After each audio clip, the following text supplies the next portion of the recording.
There we go. Don't know why my Yeti mic kind of like, I don't know, is just completely disabled. But all I said was hello, so you didn't miss anything. Let me just update the title for this. There we go. Alrighty. Welcome back, everyone. It's that time of the week again, though a little bit different because we're doing it on Wednesday. Obviously, I wanted maybe to try it Thursday, but obviously Thanksgiving is in the way of our great stream. So, yeah. Either way, yeah. So, we got like 18 more challenges to do, I think. Something like that. So, I don't know how long it will take. But, for sure, we will save the Benson challenge for last. However long it's going to take. Because I did some practicing. And at the event, or at the challenge, and it's about as tough as I remember it. Pretty much. Like, it's still, like, there's instances where I can always be leading, but running out of fuel is always the problem. I can't just build a gap, so that is a problem for me to overcome it. So it's gonna be difficult, but I think it's within that fine, thin line of, like, not the Michael Annette challenge that, like, in Heat 4 that was so broken. But yeah, so we got Biffle's challenge here. So yeah, welcome to everyone in chat. Like usual, I appreciate everybody tuning in. It's been kind of a wild week and a half, it feels like, for me, and all different sets of the word. But we're here tonight, and we're going to try to, we're going to probably finish this up. So without further ado, I want to get into as much as I can before Moots takes all of my viewers, because that bastard always does it. JK. So, yeah. So we got the Biffle one, run with the big boys at Atlanta. Greg Biffle notched a top 5 finish in Saturday's race at Atlanta Speedway.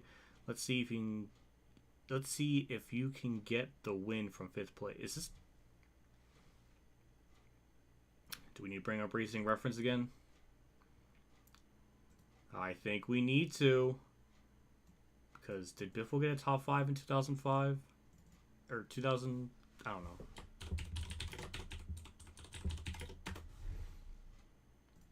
I guess we gotta figure this out together. Cup. So 2003. So is it actually? I mean, we have to fact check these challenges because I don't know. Is it? That's a really weird challenge then. Because, well, can't be this. Well, it's obviously not the spring race. In the fall race, the game was already close to being out, so there's no way they're not gonna. Yeah, the game was well out at that point. So I guess they are really referring to the Busch Series, which, why? You literally could have used the, well, maybe the Daytona one, but I think all these were recorded in like May, like Talladega weekend in the spring. So that didn't happen. So they just like, okay, we got to have a Biffle challenge. We don't have anything for him because he's not good. So we're going to have it be a Busch race. I'm assuming that's it. That's just weird. It doesn't make sense to me. Maybe it's from 2002. I highly doubt it. Because Biffle ran part-time in 2002, but he had no top 5s or top 10s, so that wouldn't really work. So yeah, I don't know. It's just weird. But yeah, so yeah, we're just gonna jump in. I need to get everything all situated here so I can actually get all this stuff going here. There we go. Got that situated. All right, let's listen to Mikey Waltrip on whatever he's gonna talk about for this. All right, we're at Atlanta Motor Speedway. You're running 5th with 4 laps to go in the Aaron's 312 last fall. Let's say the roles are reversed. It's the Winston Cup race this spring. What do you do to get your first win at Atlanta? First win at Atlanta. Just keep it on the bottom if I can. If not, keep it at the top or the bottom. Middle's no good. Top or the bottom, keep the throttle down. Middle's no man's land. You want to be out next to the wall or right down on the bottom of the track. Tires going away a little bit, maybe up high if they're new down low? Up high if they're old, new down low. If it's a pit stop and a 5-lap dash, it's on the bottom. Now, you're running for Rookie of the Year honors in 2003, obviously, just coming off of a great Busch season, winning the championship. What are some of the other goals besides the Rookie of the Year title that you've set for yourself and your team for 2003? Well, it'd be awesome to get that first Winston Cup win, certainly, and we got our eyes set on that. I'm hoping that later in the season we'll be competitive and get our first win. Well, let's step back a notch or two, put him behind the competition, running 5th with 4 laps to go at Atlanta, get in the game and get him a win. So yeah, it is without a doubt a Busch race. Interesting. I don't know. Up to this point they haven't done anything like this, so I'm kind of surprised that they're actually going with the Busch Series thing. Yeah, we'll see what we can do. Base camp's in the right spot. Everything's all good to go. Yeah, well, in the background I saw it raining, so it must have been... Man, I wish I could if I wasn't 8 years old in 2003, if I was a lot older then, I would probably remember, like, oh, it was definitely at this race weekend because it rained in practice, or I don't know, some random detail, but I don't know. But yeah, it was clearly raining out, and that's stupid. That is really stupid.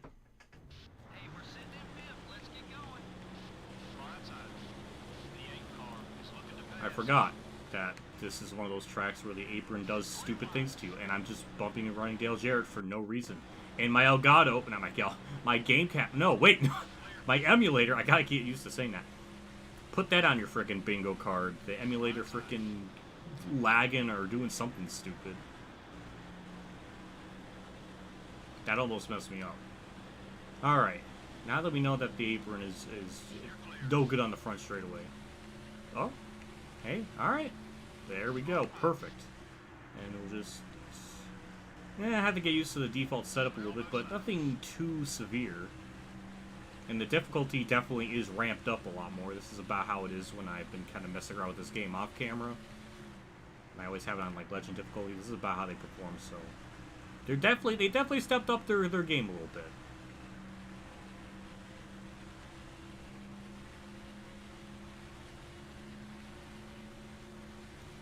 I like how they always have Kurt running really good in these challenges.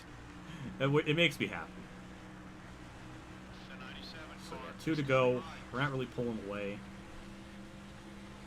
It's weird to think that this paint scheme from Biffle was only used in just one season. And Grainer was with Biffle for back in the Truck Series, so it was with them for quite a while. I don't know what happened to change that, but like in sponsorship wise, but it's interesting because I mean, I don't know. I always liked the paint scheme. It's very simple but effective.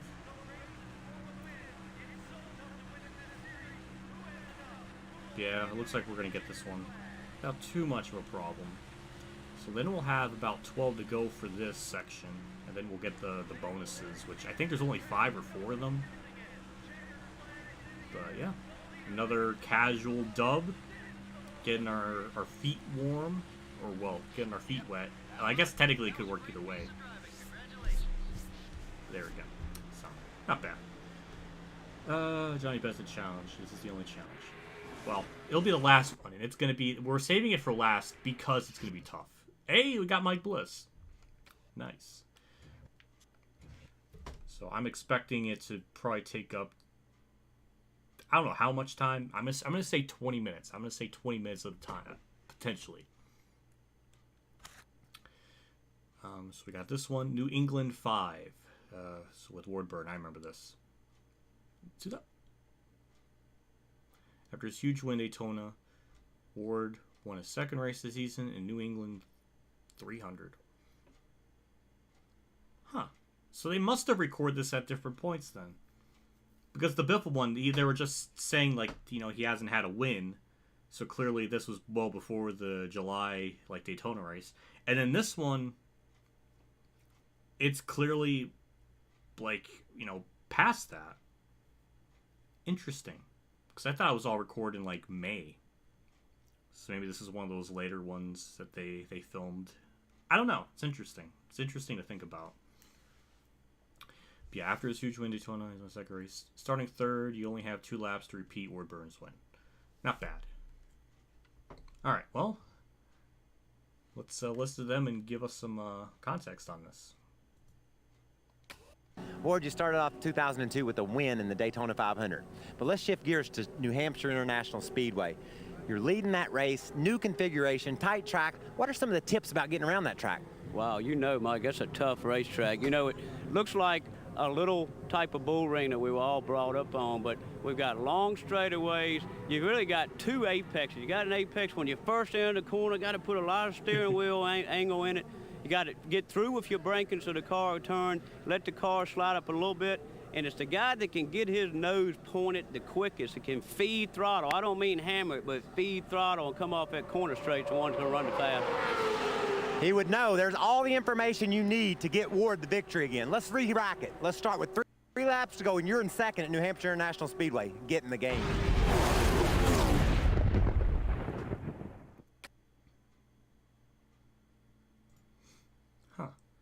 I don't know if they actually took a picture or it's just my emulator fucking up. I would assume it's my emulator because that happened in the first one. I don't know why it's doing that. It's bugging me. Yeah.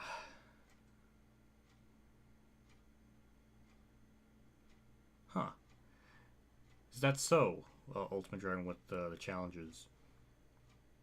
I guess that would make sense. But it's not really conveyed very well. I would have never...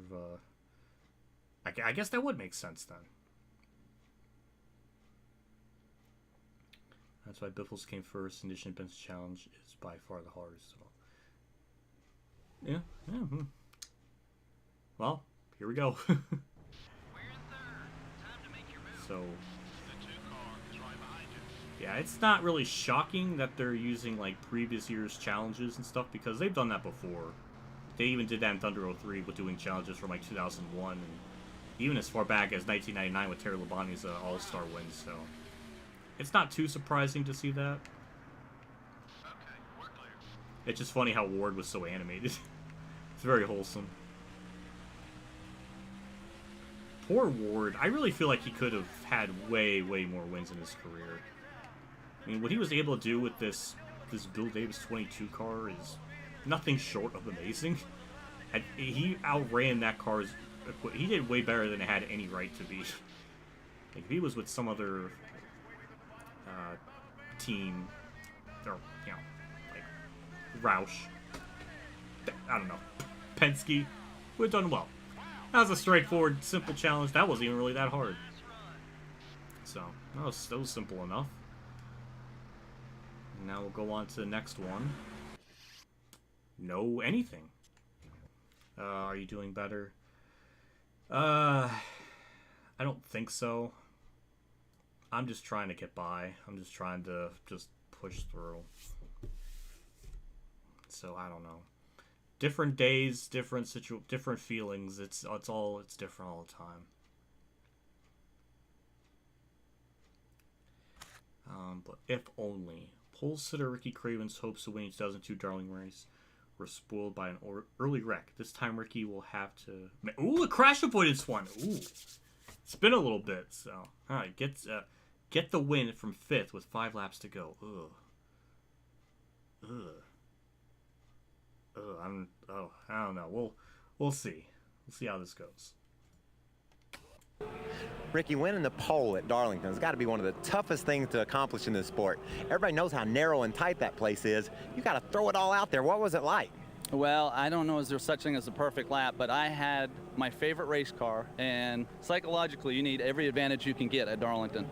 And for that particular lap, I had it, so it was enough to win the pole. Start out in the race running strong.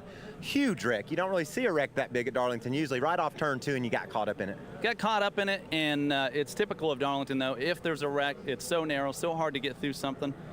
And to have a good car and be in a wreck like that, you say, it's got to be the equivalent of fishing and getting it almost in the boat and having it get off the hook. Well, listen here. We're going to make a deal. 5 laps to go. You got through that wreck. You're lined up trying to win the race. Can you bring it home? Well, that's the part that you always suffer from. You'll never, ever know. But I know that having won at Martinsville, And you know what it's like when you win. It's like the difference between thinking you can and knowing you can. Let's get Ricky that win. Let's get in the game. Well, so it's not a Wreck Avoidance challenge. Did I read that wrong? Was the write-up different? I don't know. I really thought it was a Wreck Avoidance one. Well, if that's the case, then that makes it infinitely easier. I wonder if this is how the lineup was at some point during the race, because I know Marlon won the race in real life. I don't know if this is how it was at a certain point. I'm not really sure. Though it's going to be a bitch to race this track because you can't go below the line there, so that's going to make it a little bit harder. Because usually I can just kind of, you can go wherever normally. And it doesn't help that Harvick blocks.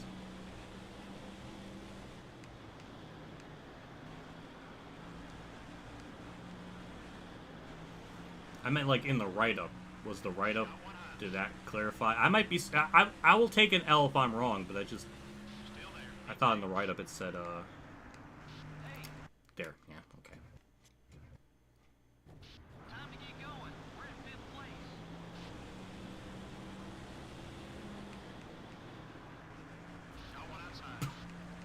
Alright, we'll just bump and run Dale Jr. That made it easier.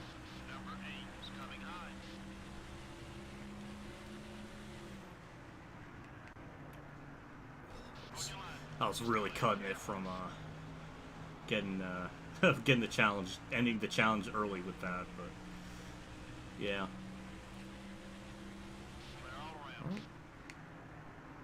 Ooh. Oh, emulator! Oh my god! I think it's because I have Firefox open. I think that's what's doing it. So you know what? We're gonna get rid of fucking Firefox then. Big pain in the ass. I was keeping that up for my scripts that I'm working out with the Robin video, but fucking apparently he doesn't like that, so that should fix it. Yeah, look at that spike. Ugh. Ugh. Yeah, we can't have that. Alright. Now we got that situated. That shouldn't be an issue anymore. Hello, Harvick. I kind of... What? That little tap did that much to the acid of the car? Oh my god. That's a bit excessive.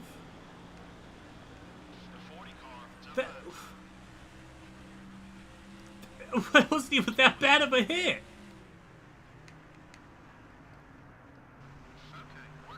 Alright, yeah, the car just didn't feel like turning there.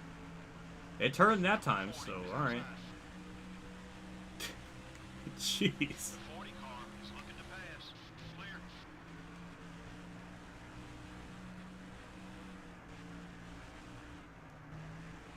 I was looking at chat. It's okay. We're good. At least I hope so. That damage almost gives me, like, NASCAR 2011 vibes with how it just, like, crinkled it up that much.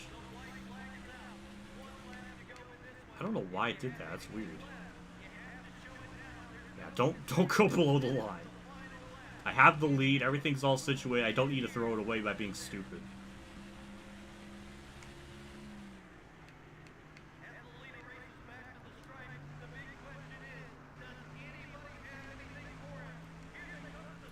Well, yeah, that was pretty... Not that bad.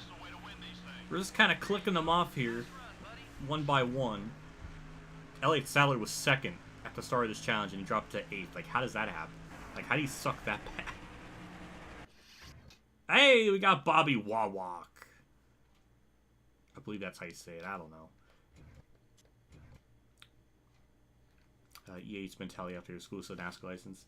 Well, that actually is kind of true. Because in September 2003, they got the exclusivity rights. But obviously, when this game was being developed and stuff, I mean, when that like announcement came out, it was basically like close to being out, or it was like basically done. So yeah, they were still developing within the mindset that, like, you know, they weren't exclusive, they didn't have the rights. And then like 2005, Yeah, that was the first year with the exclusive rights, and it started to kind of fall off. So it's almost like you need competition in the market to make the games better. But yeah, next challenge. If I just had a few more laps, Jeff Green. Jeff Green finished the 2002 Richmond race in third. Oh, let me look at the other one. Okay, oh my god, I'm stupid. Yeah, the challenge. It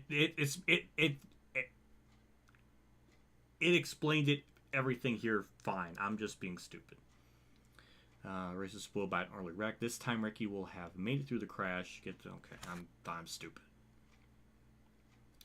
But thought he could have won with a few more laps. With 4 laps to go, get around Ryan Newman and Matt Kenseth to get in the win. Okay, very simple, very straightforward.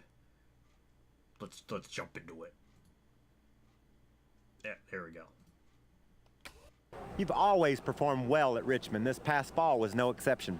Yeah, Richmond's always been good to me, Mike. Kind of brings me back to the days at Nashville. The track's kind of similarly shaped, and always had a great race car there too, so that really helps. But for the most part, it's a short track, and I think all of us enjoy those short tracks because we grew up on them back in Kentucky and Tennessee and places like that. So it tends to I enjoy going there, and that tends to make me run good.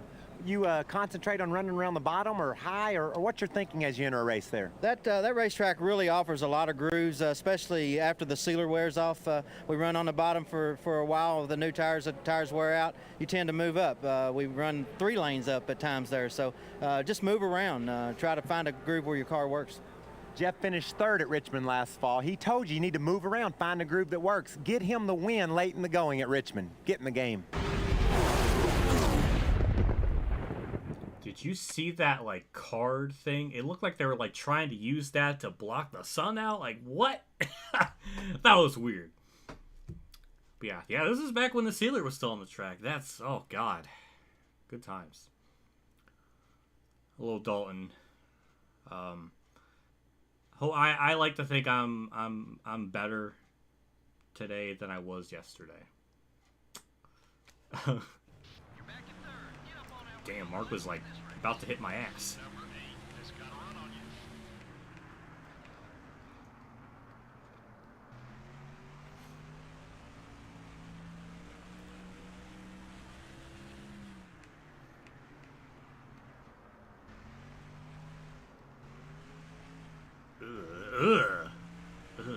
That did not feel very good with how tight that thing was there.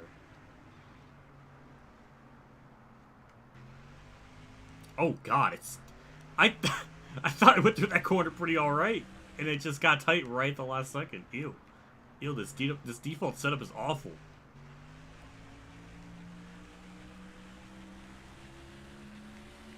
I don't think I'm gonna win this challenge.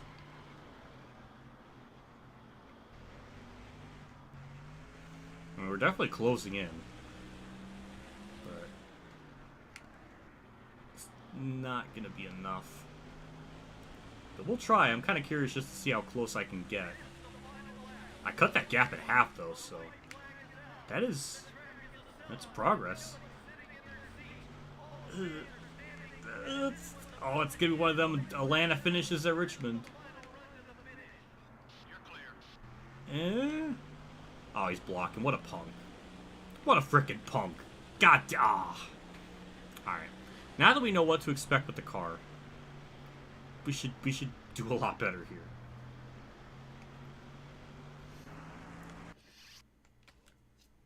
I was not mentally prepared for that. Oh my God. Oh my God.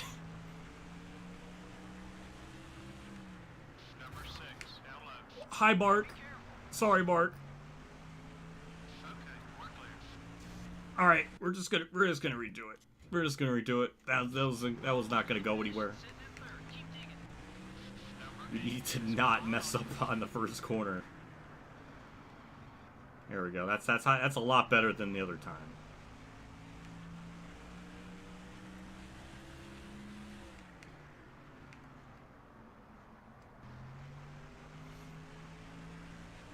Yeah. Let's see. It was 2.1. 1.3. Okay, so yeah, we are cutting that gap pretty severely. So now we just gotta set our sights up here for our two competitors. It's gonna be close. I mean, you know, props to the game. It actually is. It is getting a lot tougher. Almost went off the racing surface.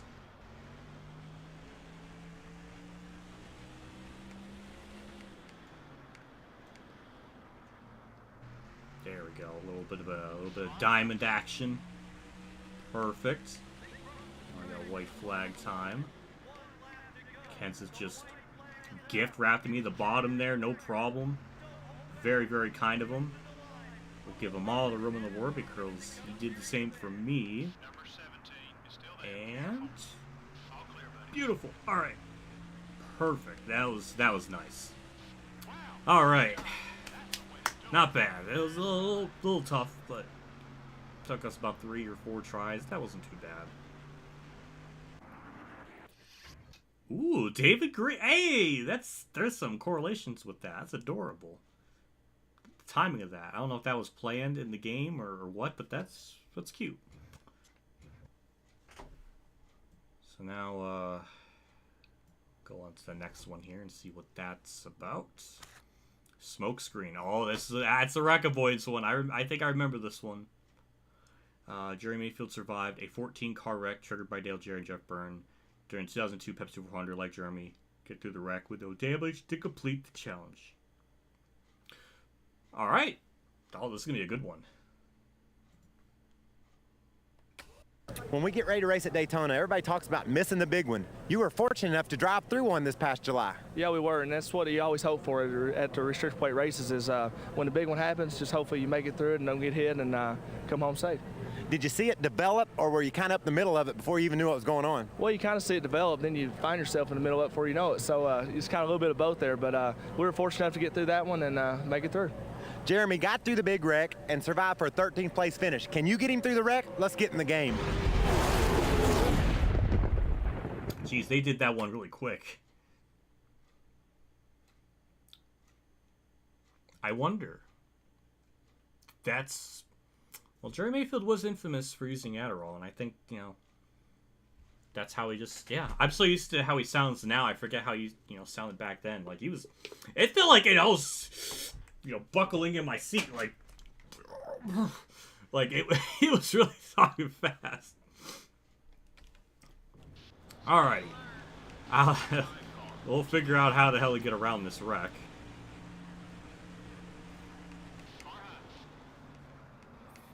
Oh, I thought... Okay. I thought for a second there we were going to get through that wreck. But nope. Alright, let's try that again.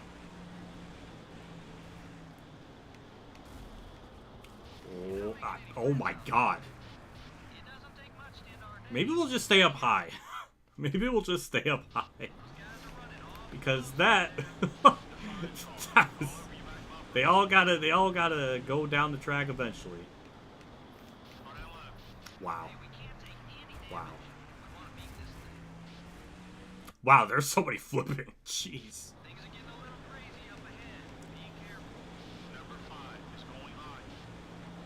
Alright, we're just gonna back off. Let them have their cake. How did I not get penalized for that? That was... We definitely hit Jimmy there. Don't go off the frickin' track, you idiot. God. Well, I mean, I beat it, but it didn't feel right, because I did actually hit Jimmy, so I really shouldn't be winning this. I don't really feel good about this one. I don't really feel... I'm not proud of this one.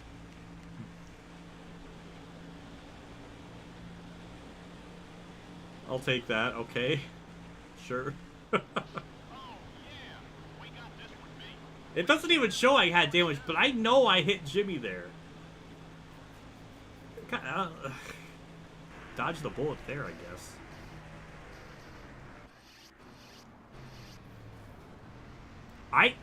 No, I know I definitely hit him. I definitely hit him. Now, first, I need a good camera angle. I guess the normal TV camera is really all we're going to get. Alright. This is after the fact, so...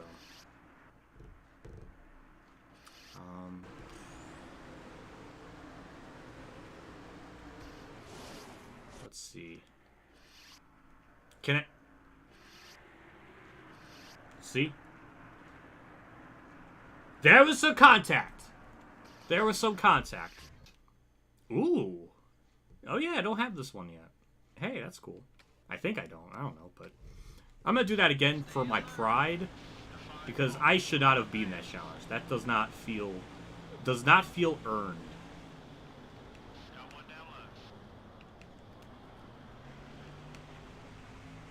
There we go. That's what I wanted. That's what I wanted. And I'm gonna even finish better than what I originally was gonna do in the actual attempt to re-1. So hey, that's pretty cool. Oh no, what am I doing? Fucking Brett Bodine! Why did you hit the fucking brakes? I was gonna go through the middle, so maybe that was probably smart on his part.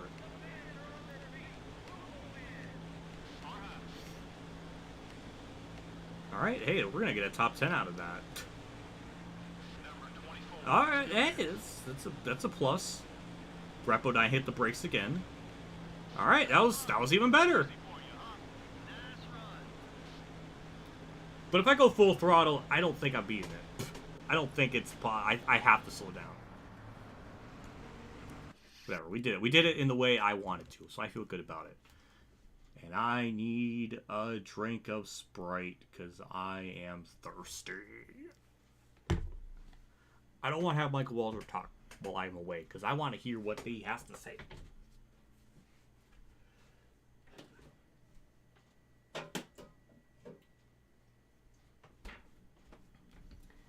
There we go. Alrighty. Brett still hates everything about your... Maybe. That could explain. I mean, he did a lot of shady shit in my career mode to fuck me over, so it would not surprise me. Alright, next challenge. Who needs tires? Jimmy Johnson stayed out during the final caution of the Dover race and went on to win on worn tires. Wow, he did that in, like, 2013. I don't know. I noticed the connection. And won the race on worn tires. The lead lap cars have pitted, so you need to hold off Bill Elliott with worn tires to win. Oh, no. I really hope the game is not going to make it, like, stupidly, like, OP with the tires. And oh, no. Because Johnny Benson taught you have to deal with worn tires, and that's really freaking brutal. Oh, no. Oh, I'm scared. Dover's a great track. You've performed really well there. Added twist last year, though. You were on old tires with 22 laps to go and had the whole field behind you on new ones. What was your thinking? I was thinking I needed to run like crazy. I had Bill Elliott chasing me from behind, and for how aggressive you have to drive that track on old tires, I had my hands full. You know, loose in, fighting the car through the center of the turn, and then running out of racetrack coming up off onto the straightaways. You hold your breath through each corner and hope that you have a thing pointed straight at the end. Did Bill dictate where you were running on the track? Did you run low or high because of him, or did you decide to run your own line and hope he couldn't get you? Well, he was coming on newer tires, so I definitely had to do some mirror driving to make sure that I put my car where he wanted his car to be to put him in an aero disadvantage. So luckily things worked out for me. You heard Jimmy. He put Bill in an aero disadvantage, took his line away from him. You've got 3 laps to go. You're on worn tires. Can you win this challenge? Get in the game. He did the Michael Mrutz, like, little smirk thing. Did you see that right at the last second? I saw it. In Mrutz's 2013 season finale at Homestead, where he had, like, all of his drivers, he had, like, his Jimmy, and like, he kept doing, like, a little eyebrow thing. Jimmy did that, but with his face. I wonder if that's where Michael Two Boops a Doop got it from. I don't know. Alright, well, we'll see how this goes. Almost failed the challenge right away. Oh, that's going to be a problem. Oh, it's going to be a problem. It's just like the Johnny Benson car thing. It's just this, like, wacky. We're actually still getting a monster off the corner. Okay. No, we're figuring it out.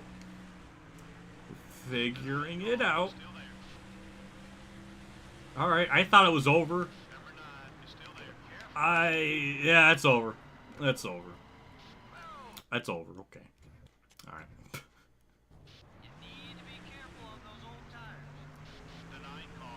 Why does it start me with me almost losing the lead right away?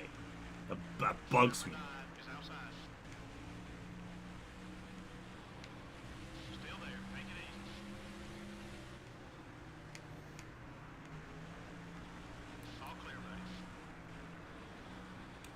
Ooh, I was almost off the racing surface. I'm glad you liked the thumbnail. It was not made by me. It was made by the legend sprinter that's in the chat. The MVP legend. He did that, and he requested me to have it be the thumbnail for the race. I thought it was pretty fitting. It's pretty funny, so that's why it's there. That's 3. Oh. Hi. Oh my God, Bill Elliott. Oh. Ooh, okay, breathe. Oh my God. Alright. I don't know if I can get a good run off the corner. Okay, fine. I agree, crew chief.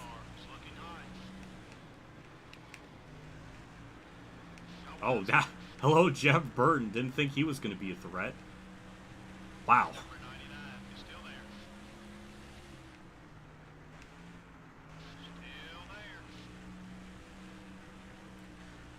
Oh boy. Oh, it's...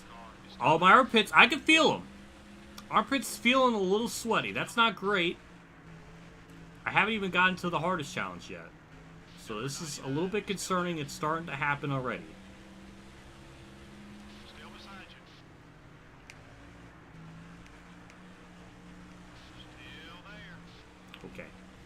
Okay. Burton's really, really fighting me for this one.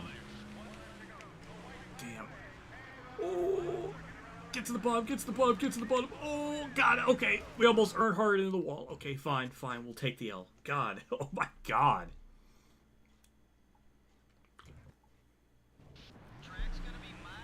Jeez.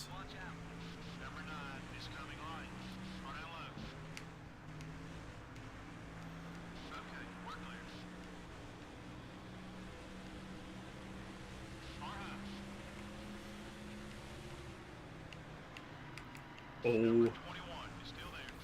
Oh my God. Oh my God. We're 3 wide in the middle of Dover. Alright. Alright, just get by Elliott. Alright, perfect. Alright. Dodged a massive bullet there.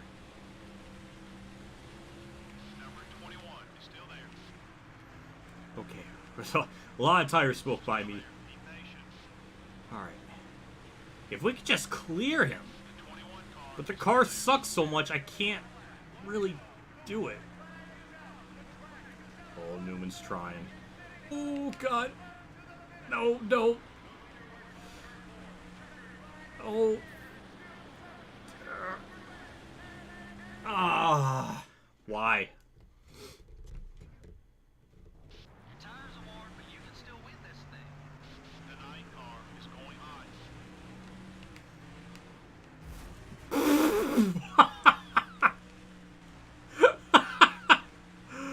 Oh my God, Bill Elliott just yeeted him. I don't know who he just obliterated, but he just took himself out of the race. Holy crap. I mean, that sound was so violent. Oh, my emulator. Hope you have a happy Thanksgiving. Scott McNew with the freaking 25. Holy shit. Thank you. Oh, God. That means so fucking much. I love you. Thank you so fucking much. I appreciate that. That ruined I'll take losing the challenge for that. That freaking sound. Thank you so much for that. I appreciate it. Yeah, Thanksgiving, I mean, it's usually a good time. Sister and her boyfriend and nephew come up to the house. And, it's cool. It's nice. Small, like 6 people. I know other people have like big families like coming in. But it's small, quaint, simple. But that was nice. Yeah, it should be a good time. That's why I'm not streaming it tomorrow, because I'll be busy basically about the whole day. And I just gave up the bottom like right away on the start. Which is exactly what Ultimate Dragon said for me to not do. Or to do. What am I saying? Toxic better not be watching this stream, because I'm just making Jimmy look bad.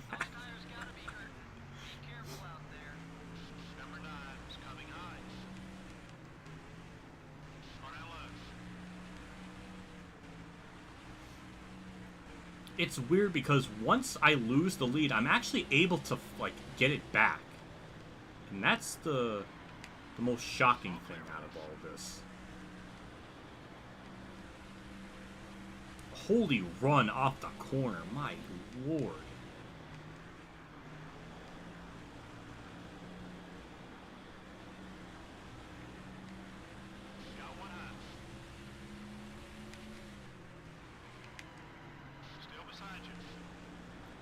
I will say though, if Bruce ever does the lightning challenges, that should have probably ended my...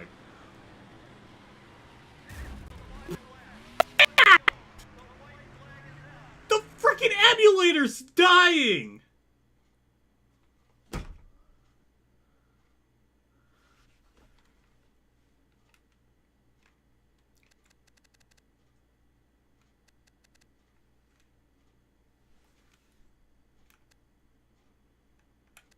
Okay, I was clicking it once and it was going up and down like crazy.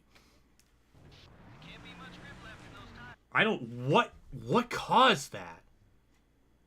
That was just awful. Jeez, that Michael two scoops of dupe freaking hijacking my stream? I mean, that was diabolical.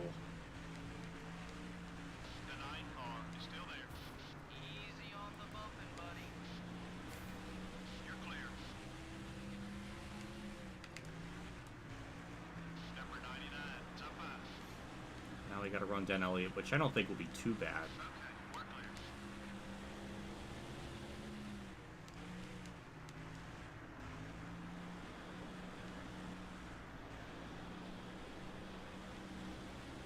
We just gotta find a way around. Oh, that was bad. Maze, I still held on a second after all that.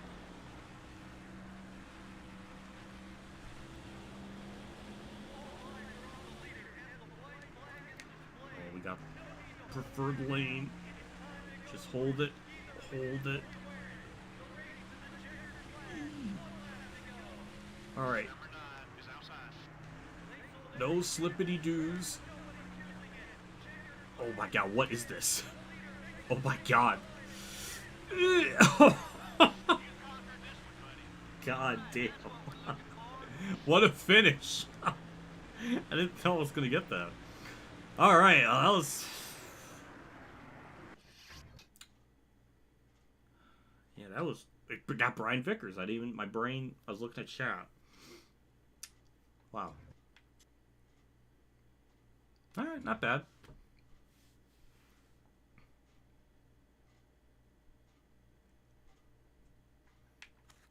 So we got Tara Labonte here. Let's see.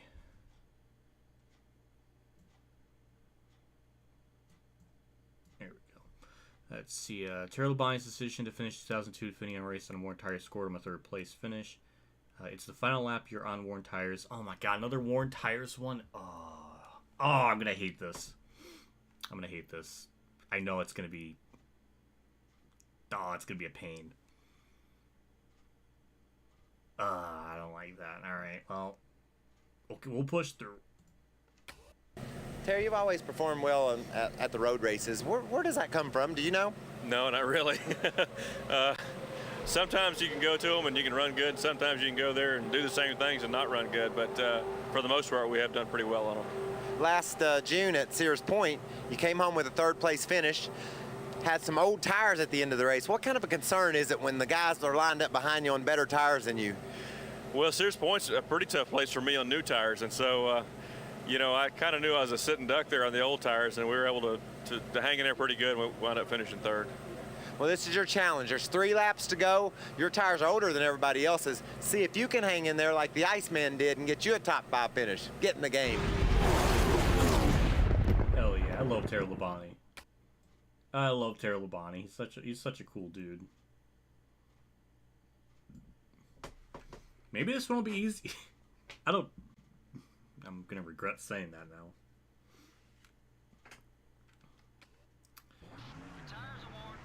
Huh.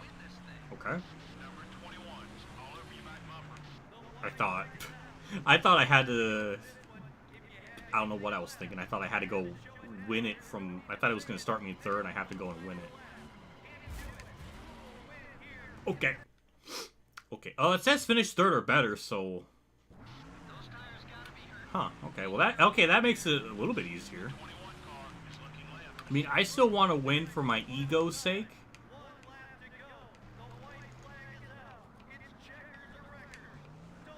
I keep forgetting it's putting me in automatic, so it's.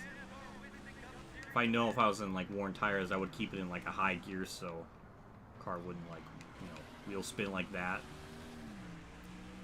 We do got to worry about the out of bounds limit here. Oh my God! Okay, okay, okay. Never mind.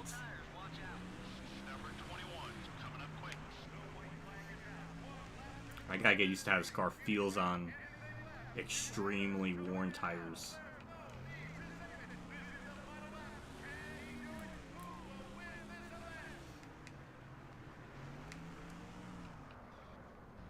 There we go.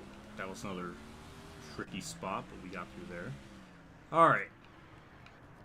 Just be careful. There we go. Can't really go out of, go too crazy there because we can't go past that line.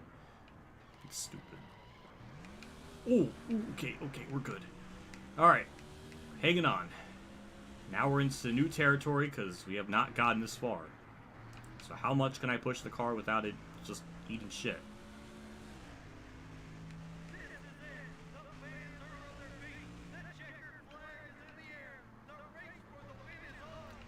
All right, not bad. All right, one last big old corner.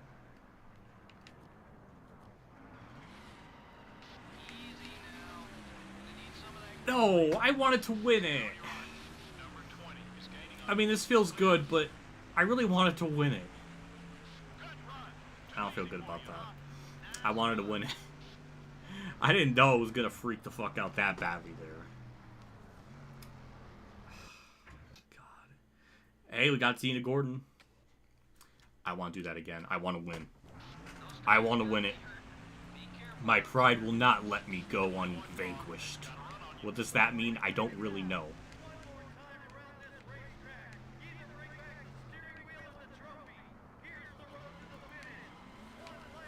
Okay. Alright, we'll have to try that again.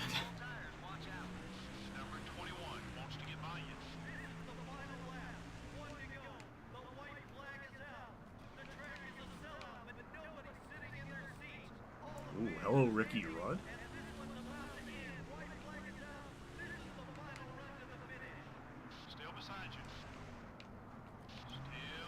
I don't know why I'm mugging so much tonight, but it's just, it's so.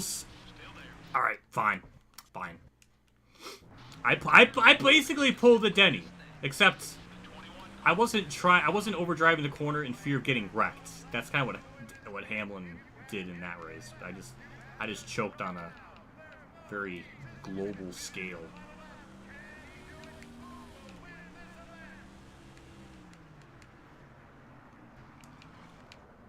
Okay. Yeah. It was just destined to fail there. It was just part of the universe's plan.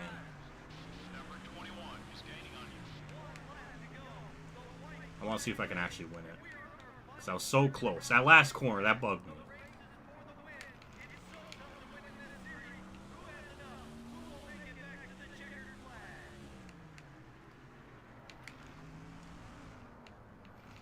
I remember when I was little, I always loved this paint scheme. Very colorful. Always loved it. Okay.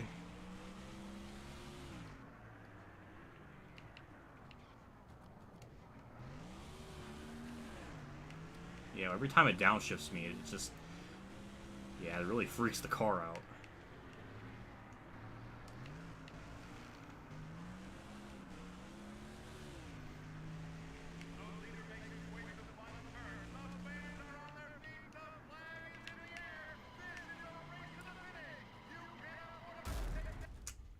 God, that freaking sound. Oh, God, that freaking... I felt that. Ah, jeez.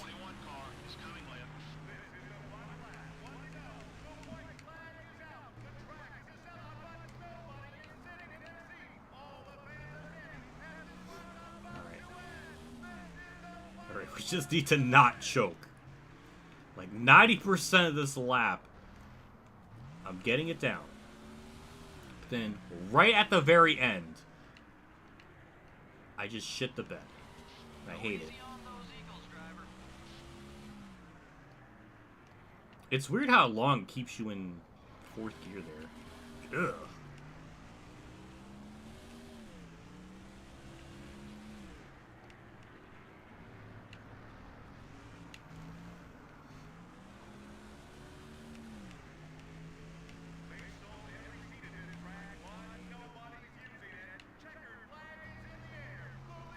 Alright. Just get through this last corner. Do not throw it away like I did before.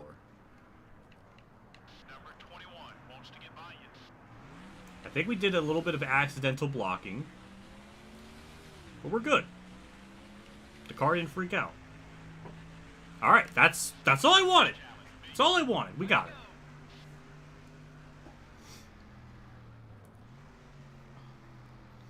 Used to have 164 the dice cast. Unfortunately, the paint got... I know when I was really little, I used to, like, just... play with my die. I used to like race the die cast through like the kitchen, like throw them in the kitchen.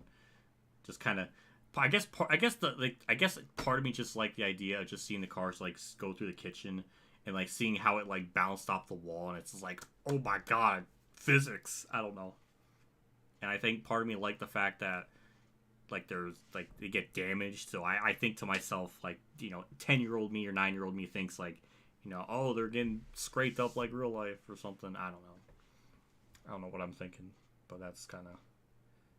I know that feeling all too well. So next challenge with Mark Martin. Ooh. Aero push. Mark Martin challenged for the lead with 5 laps to go, but due to poor handling, he could not make the pass. The problem was fixed, and you have a chance to win the race as you approach lap traffic. Alright, well, at least we don't got to worry about tires or anything, so that's going to be a big plus. So, yeah, we'll just... Yeah. Mark, 2002 was a I great heard that year paper. for you and the Pfizer team. You raced for a championship. Did you hear that paper? Did you hear that paper? That little like paper thing. What is with these takes? Like, why can't you just? Couldn't you cut that out? Like that's like just like an editing thing. The editor in me is really bugging me. Mark, 2000. See, like, what is that? You can cut that out. Oh, it's annoying. Oh, it bugs me. All right, let's go on. Mark, 2002 was a great year for you and the Pfizer team. You raced for a championship, the win at Charlotte, and $1 million. You almost won at Dover. Caught Jimmy Johnson late in the go. And take us through the thinking as you're closing in on possibly another Winston Cup win.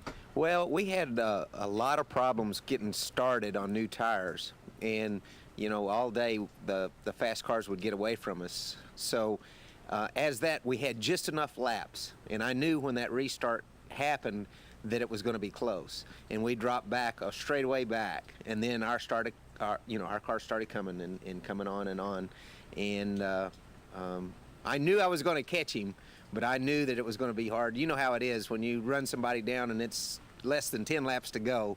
It's pretty difficult to get by, and I made a couple of runs at him in traffic, but the cars were pretty close to the same speed, and it was just it was exciting, and it was a great run for us. Well, what's your thinking at a place like Dover where you have so many grooves and traffic's a factor, you're equal or maybe a little bit better than the guy leading? What are you trying to figure out in your mind in order to attack him and get the win?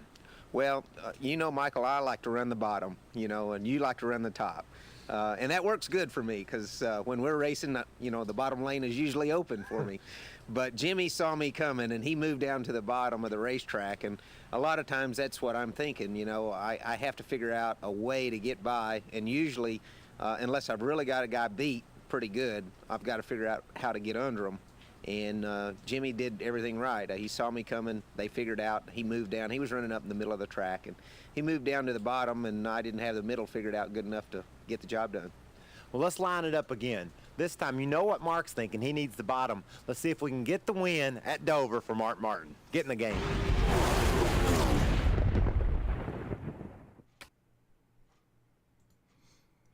What's always fascinating about Mark Martin is that he's very articulated. He's very detailed in, just things. Just in that, for example, he was so specific on how all of that played out. It was... Oh, I love Mark so much. That was so cool. All right. Let's finish this one strong. Take the lead. Let's win this thing. And we do indeed have lap traffic. Love this car. It's nice that in this game he runs well, even though in 2003 he had a hellacious year.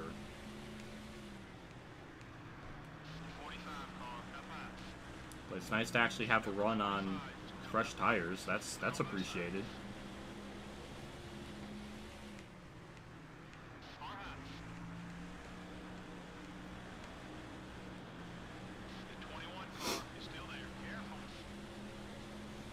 It was Mikey's mouth. Well, that's still... Why can't you not cut that out? That bugs me. It does sound like paper. You know what? I'm not even gonna... It did sound like paper. It's still back. Ask the question of why was that left in?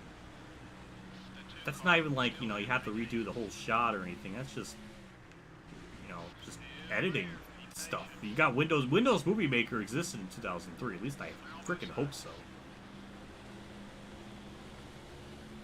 Well, Jimmy's getting through lap traffic pretty good. Craven, car fucking low. I'm amazed I didn't give you a penalty there.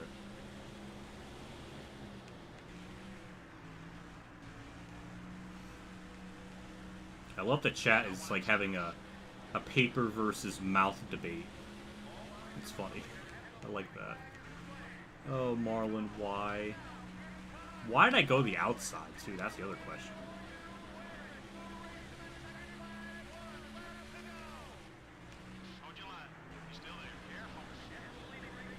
What am I doing? Oh my god! What the fuck? Jeez! Alright, that was a lot more epic than it had any right to be. Hey, we got a new paint scheme. I want to do it again though. 'Cause I feel like I can do this now that I have figured out how to drive the track with normal tires and not have it be extremely worn. That I didn't really expect that I was expecting to lose it, and then all of a sudden I just came in clutch, and it just don't understand any of that.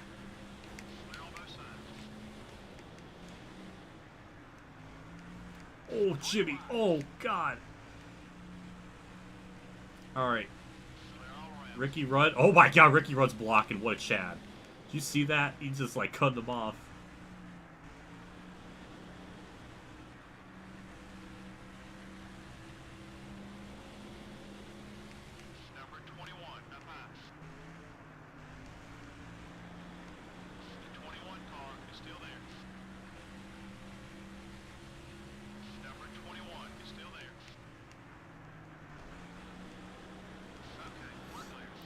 find a way around Jimmy here. Oh, that was perfect. That was perfect. Like, he didn't even fight me for it. Alright, that wasn't even that bad. Hey, I've never seen that person before. Hey, thank you so much for the super chat. I appreciate that. Damn, that means a lot. That means a shit ton. Thank you so much. Epic dub. I agree. I agree. Hell yeah. Thank you, Pat. I'm gonna have to look at that more carefully to make sure I'm saying that right. I'm trying to focus. My pride wants me to win this, like, better. I don't know why. There we go. Okay. Thank you so much. That means a lot. That is Pat. That is absolutely Pat. Well, thank you, Pat, so much. I appreciate that. That was awesome.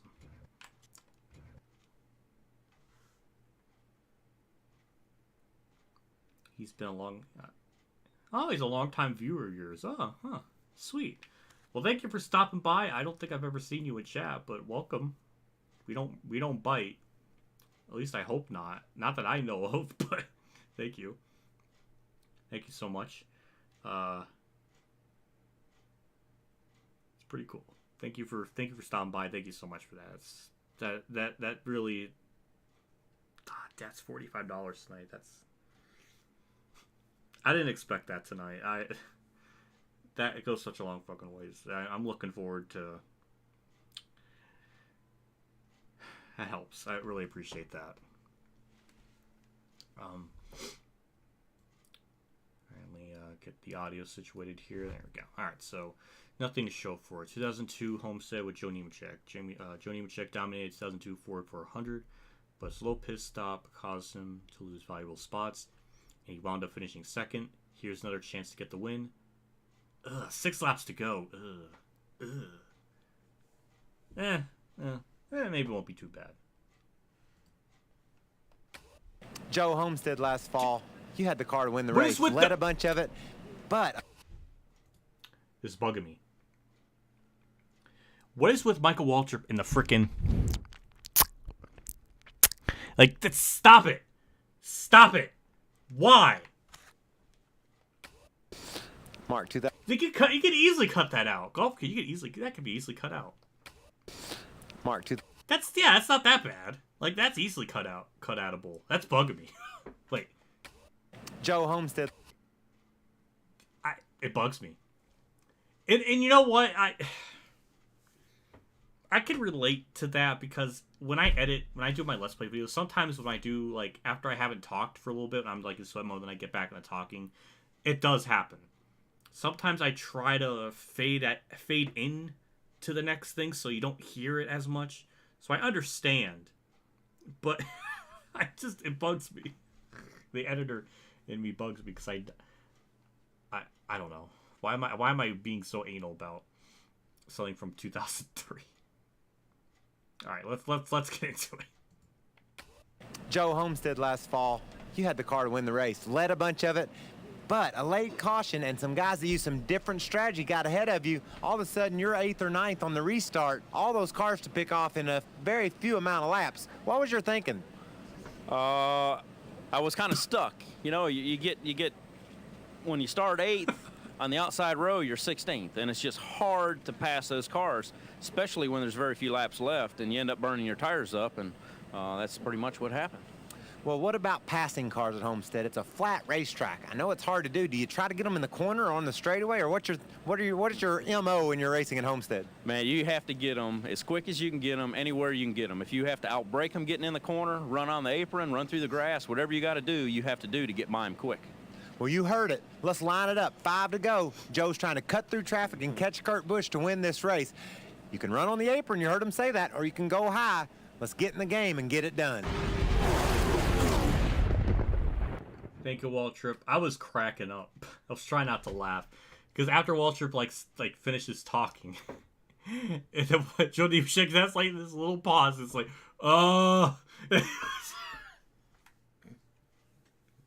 that kind of got me. That kind of got me. Okay. Alright.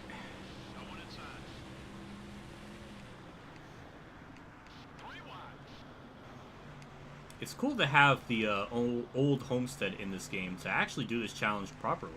I wonder if they put this in the game for these lightning challenges. I don't know. Hard to tell, but it certainly works out this way, like very conveniently.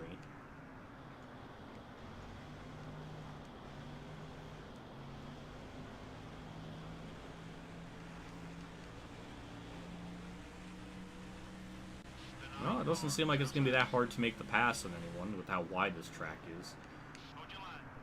Oh God, Bill Elliott, give me some space, thank you.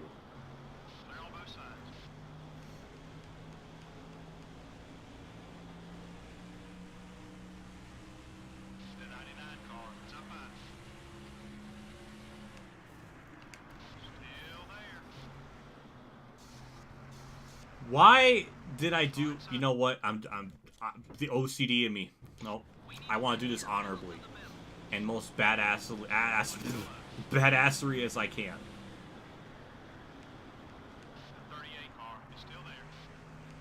Fine, we're just so good we can just make passes up on the high side. Why the hell not? It actually worked. We got by Elliott Sadler doing it that way.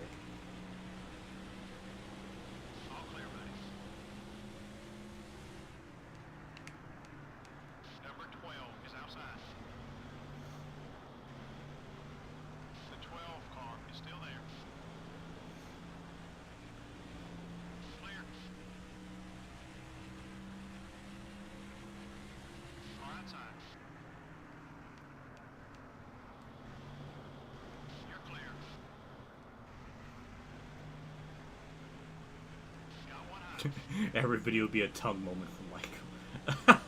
A supercut of that would be pretty good.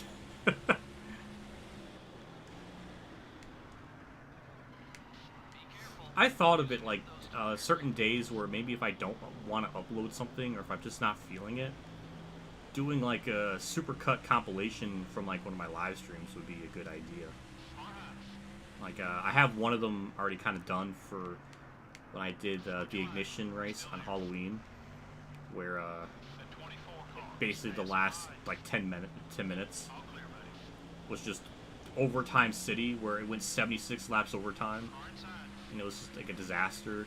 There's like an hour and a half.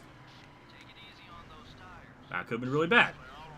There was like an hour and a half segment on like my tier list ranking of drivers. And that'll be kind of cool to upload as like an individual thing. Kind of like what I did back earlier this year. Yeah, with the Las Vegas Mark Martin thing in Heat 5, where my controller like disconnected or died on me. I think my batteries died on it, and it never threw out a yellow, and it just kept driving my car into walls and stuff, so that was good. Good times. I should really start considering to do that sometimes. Especially with how NASCAR Rivals is, and how broken that is. Like, I don't know how long that series is going to go. It's definitely going to go on for one season, because I'm not going to do another season based on the shit I've been hearing with it. And JC basically all but confirmed that you can only do one season and the game breaks. Like that. Like, literally just crashes. Like, what is the fucking point of the game even? It's such a soulless cash grab. It's just depressing. So I only want to get through one season of it, and then I don't know, I guess just keep doing World of Outlaws for a while, because that game's still fun as hell to play. I don't know. Also, Burton's really giving me a run for his money. Like, he is not giving up. Like, I thought I would get by him and clear him. That has yet to happen. Well, we cleared him. Oh, he's crossing me over.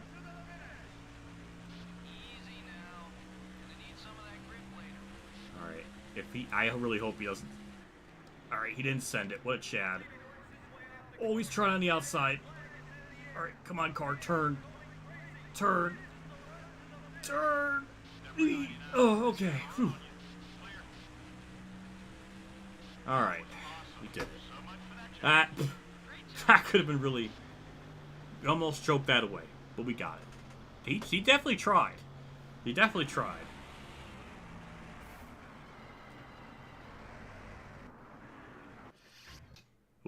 Ooh, Jeff Burton. And that's adorable because we were just, you know, battling him for that win. So that's cute.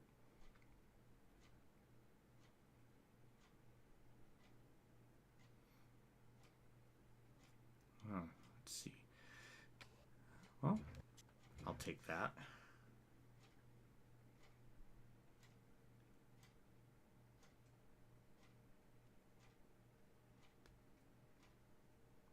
Hey, you're only gonna do this once anyways, and we'll just end this for you here. I mean, it might as well have something like that come up, because it just is just as silly of a circumstance with all that. Mertz is definitely gonna get to it before me because he's a lot deeper into his career mode than I am, because he does like just a lot more in a video, and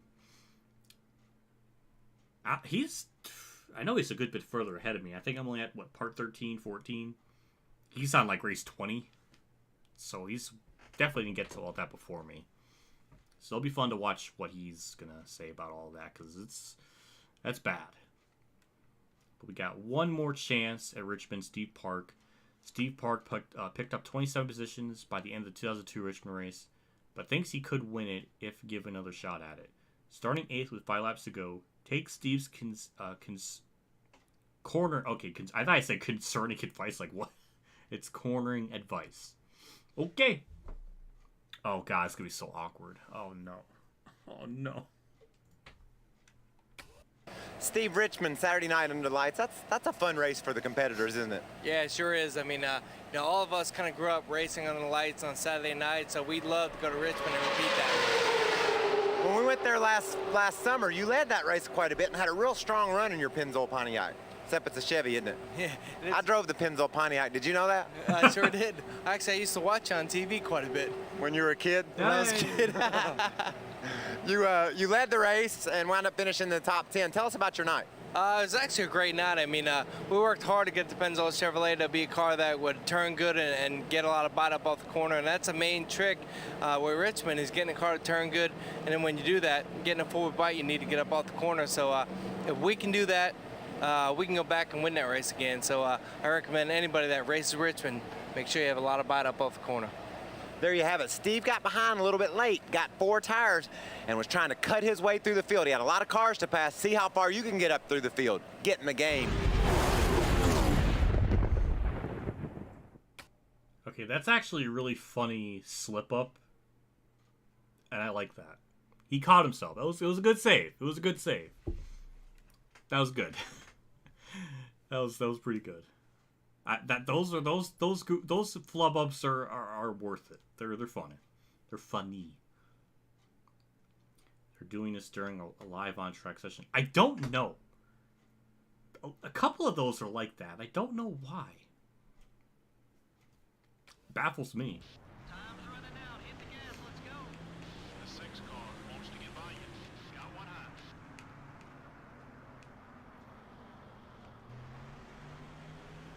You're clear.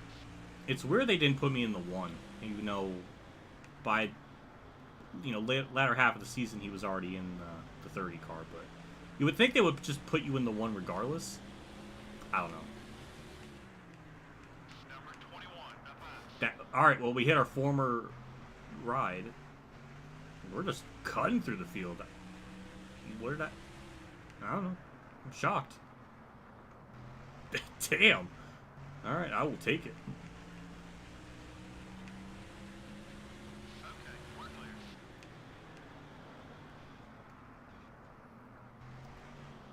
Try to... I don't know. I'm trying to think of just how to... I mean, if he gives me the bottom lane, then that's just gonna. That's the same thing he did to me in a previous challenge. Hold your line. He's still there. The 17 cars all over your back bumper. Oh yeah, that same weird issue happened with the Jeff Green one at Richmond here. They put me in the 1 car when I think in real life it's mix up. I don't know, whatever. White flags out. Got a little bit of a lead.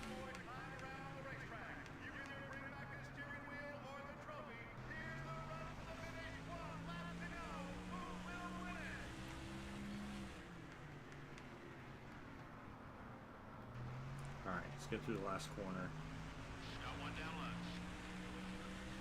Oh my god! What? It's like that. That's like our third, like, epic photo finish. Like, why was that so epic? Oh, God. How close was that?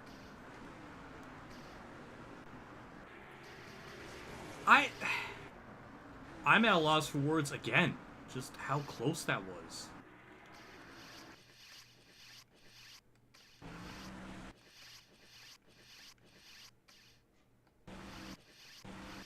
I lost the lead and then I got it back. I don't know how that worked. Ah, damn it, the frickin' replay.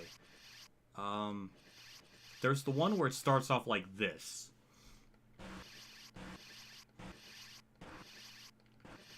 Oh, God, I had it and I frickin' went over it. That was really frickin' close. Holy shit. Alright, we gotta cycle through this again. Because that was so amazingly close. Okay, helicopters. Alright. That was freaky. Alright, hopefully it stays in this angle. Yeah, because, like, for a split second, like, Kenza did get by me, and then I got it back, and it's like, how did that happen? Ah, damn freaking camera angle.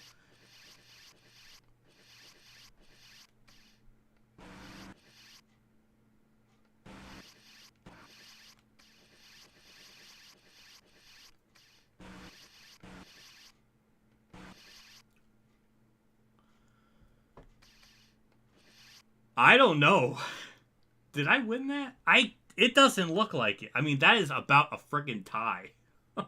Jeez. The perspective, it does look like Kenza's like that is down to like centimeters. It's like, holy crap. Maybe if I switch to...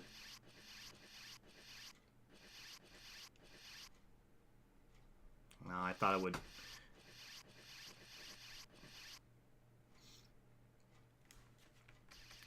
I don't know. I don't know how I did that, but we got Tiny Lund. I want to do it again, though. I'm sorry. I have to... I want to feel like I completed it. Because I don't know if I actually even won it. It was that close. It looked like Kenza won it, but from the, like, the perspective makes it look like he did, but, I mean, that is so just batshit crazy close. Number 21 is down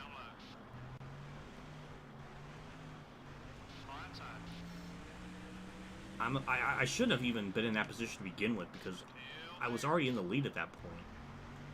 Why do you keep restarting? Because I have to complete it. I have to know I defeated these challenges and not Mickey it.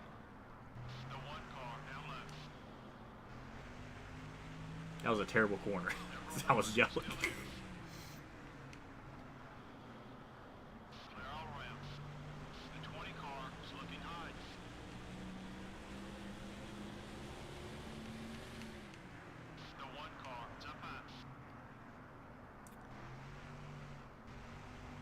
The fact I did that without making contact in the entry and in the center of the corner there was so insane. I'm amazed.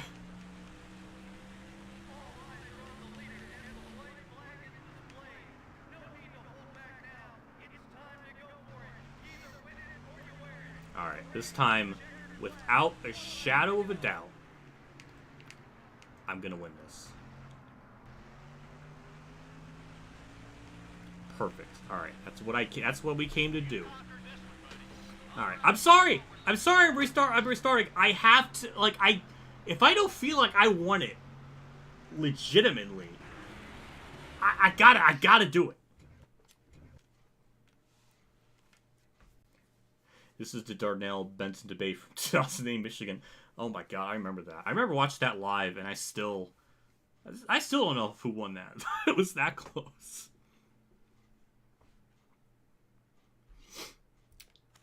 Oh, we're surprised we're not getting the bonus one. I guess we do have to complete the Benson one to get the bonus ones then. I thought it would unlock at some point. All right, well, I guess we really will have no choice but to do it a little bit sooner than planned, I guess. So, yeah, I don't know. But, yeah, we'll go into this next one here. Rusty Wallace nearly kept his winning streak alive in the 2002 Phoenix race. He came up a bit short, finishing second to Matt Kenseth, move up from third to first with 4 laps to go. Okay. There we go. Rusty, anytime you go to Phoenix, you seem to be the favorite. You always run well there. Well, I appreciate that. It does always run good there. I finished second the last time I was there. I think the key to that racetrack is getting in turn 1, and when you get in turn 1, you got to stay way out against that wall, then get that left front wheel right down on that white line and keep it down as long as you possibly can. And then there's a lot of cars, when you get down to 3 and 4, they really get high in the racetrack, but you don't want to do that. You want to keep it down low, and Phoenix has been a good track for me. You had a couple more laps. You think you could have caught Kenseth? I don't think I could have caught if I had a couple more laps. I think I'd need another pit stop and maybe one more adjustment to get right. So maybe a shock adjustment, a spring adjustment, and put me right there.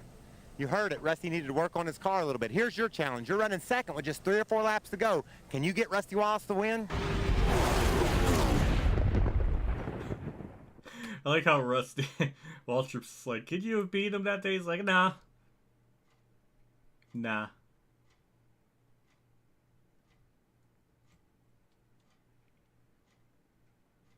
What? I don't know.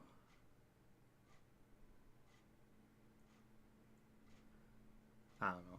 I thought you were saying my microphone. Okay. Yeah, Waltrip was... Or it was just funny. Rusty's like, nah, I wouldn't have been able to win. That's funny. Usually drivers kind of play it up, be like, yeah, I probably could have won if I had more laps, but Rusty was just being blunt. Now I gotta get used to driving at this track with the default setup. We got Gordon as a rival. That's kind of always 60. Oh, that's even better.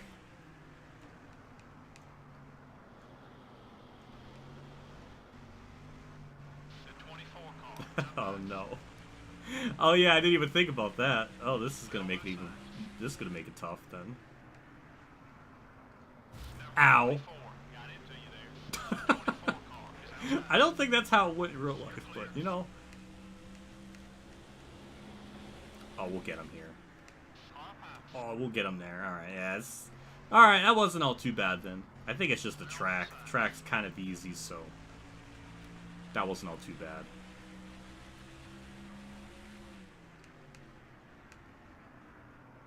The 17 cars coming up quick.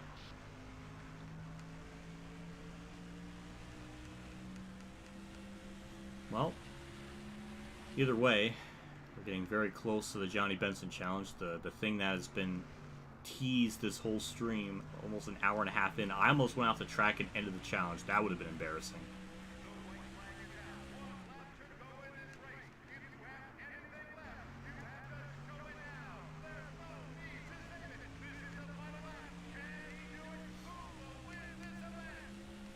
Kansas is, he's keeping me honest. He's still staying right there in my indicator thing.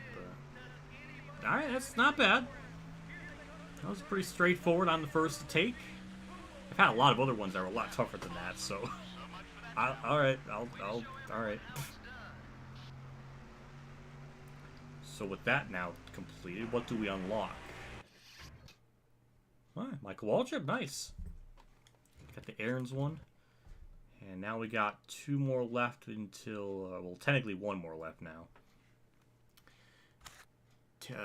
Oh, Mike Skinner at Rockingham. Okay. Mike Skinner had a strong car all day in the 2002 North Carolina race, but fell just short of a top 5 finish. We're going to give you 5 more laps to see if you can earn him a trip to victory lane. Ooh, nice. It's cool to have Mike Skinner in this one. All right, we'll try to replicate that. Mike, we went to Rockingham last fall. Your team qualified well, raced great all day long. What are some of the challenges you're faced with when you go to Rockingham? Tell you, Michael, Rockingham's tough. You love the tires for about 3 laps, and then you hate them for the rest of the run. And how you treat them the first 5 or 6 laps is very instrumental to how they're going to treat you late in the run. Rockingham's never really been a great racetrack for us. we had a pretty good run there last year and had a good run going this year there. So I was just trying to take care of the tires, and hopefully they'll take care of me later on. Now, in the middle part of the race there in last fall, it looked like you had a car that could win that race. Yeah, we had a really good car. The Kodak Max car was running good. It was the Max car then. Now it's the Kodak Racing car. So perfect touch. Yeah, perfect touch and racing, and it does a lot of things. But our car was really good. It takes a whole effort, as you know, being a 2-time Daytona 500 winner. Thanks. Everything has to fall into place. Thanks for throwing that in there. Yes, I'm a little upset about one of those, but the other one you really deserved. Well, listen, Mike was racing hard at Rockingham. Late in the race, he's fighting to get in the top 5. Can you get in the game and get him a top 5 finish? Ooh. Skinner was salty of... What's the backstory behind that? Let's think, like, what, Mike Skinner was salty at Walter when 2000... What happened? I mean, I know they were teammates that... No, they weren't teammates that time. What am I saying? Oh. Rain. Oh. I thought they were referring to 2000... I don't know. We can still win this thing. Let's go. Number 17 is coming high. On our left. Remember when Kodak was a thing? God damn, Still there. It's... People born in, like, 2005 aren't gonna even know what that is. Like, back then, in 2003, you had to, get your pictures. You had to wait for the pictures to be developed. You just didn't get them right away. Jeff Gordon's mad at. Huh. I wonder why that's a thing.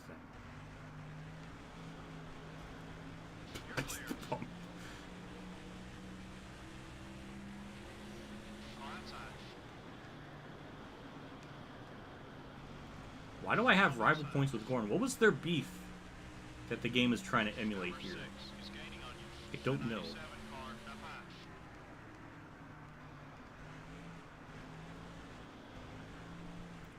Oh, it's getting tight. Ow.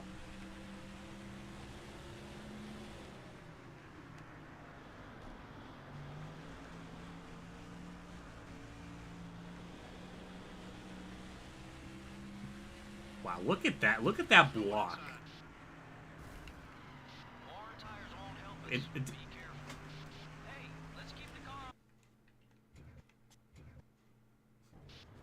Why did the back of the car do that again? Why? It's just... That was such a minute tap.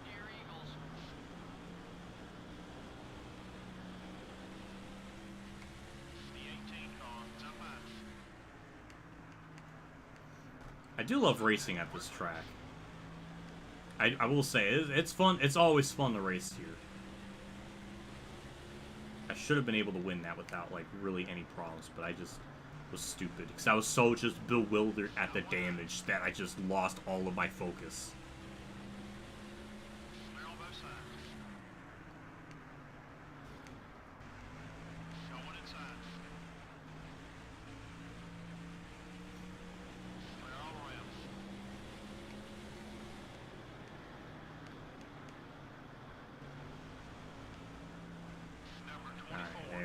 Got the spot on Gordon.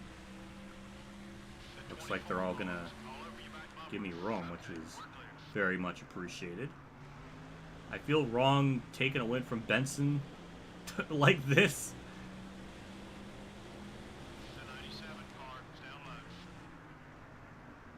Can you imagine that happening in real life? Just out of nowhere, Mike Skinner just drives through drives from 7th to 1st in just a couple laps. Just past Johnson. What the fuck was I trying to say? Was I gonna say Johnson Benson? Like, what the fuck? What the hell is that?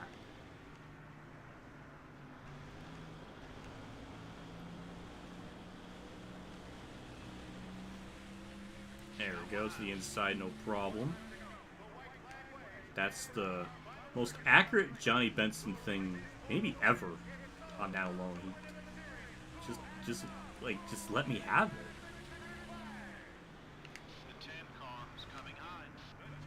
I was trying to say I want to pass Johnny Benson cleanly, so Ultimate Dragon's not like ah.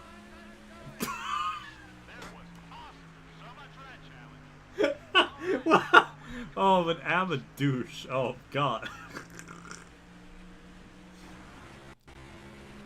Oh God, the emulator didn't like that either. I'm sorry. I won't do that again. All right, that was not even that bad. Hey, Junior Johnson, nice. Mike Weep Skinner. Yeah, that was not bad. A little tricky, but definitely not too wild. It's so mean.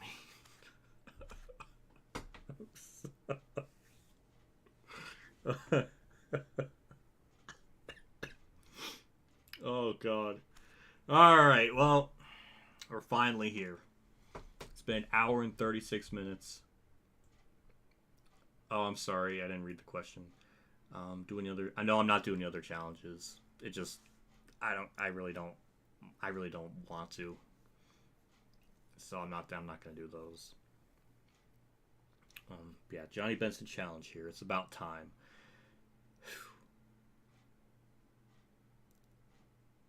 All right, North Carolina. With low fuel and worn tires, Johnny Benson edged out his old teammate for his first win in 226 starts. Conserve tires and fuel in order to have enough to hold off Mark. Oh God. Oh God, this one's just insane. Like, I know fuel is an issue in real life, but oh, this.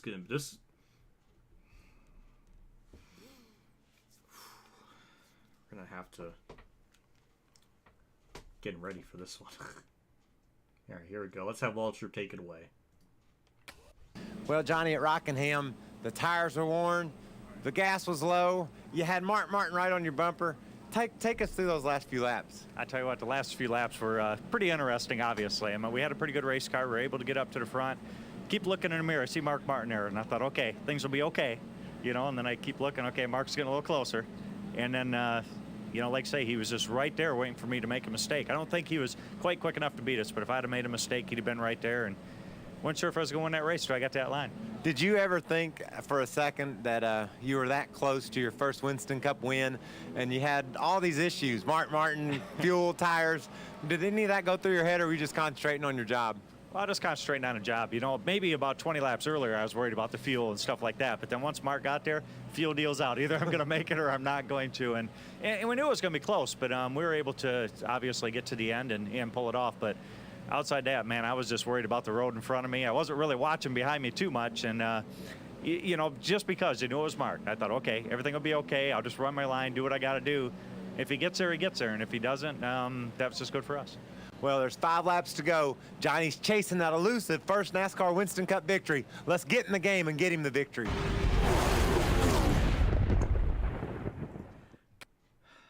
Oh, I'm scared. Chad, I you know what? I'm a little scared about this one. Been practicing this off camera. I know what's coming.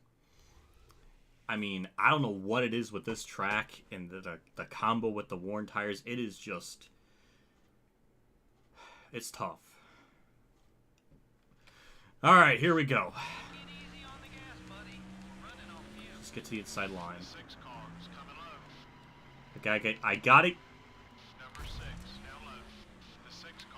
I gotta get used to how the car drives here. Because it is, I mean, it is absolutely on edge. It's just batshit crazy. We are not winning this. Like, we have already fucked it up before we even completed a lap.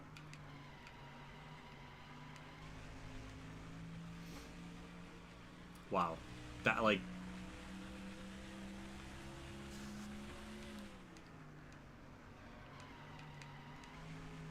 You got, like, I guess the trick of it is you have to turn the steering, like, the stick so, like, slightly. And that's about the only way it seems to work.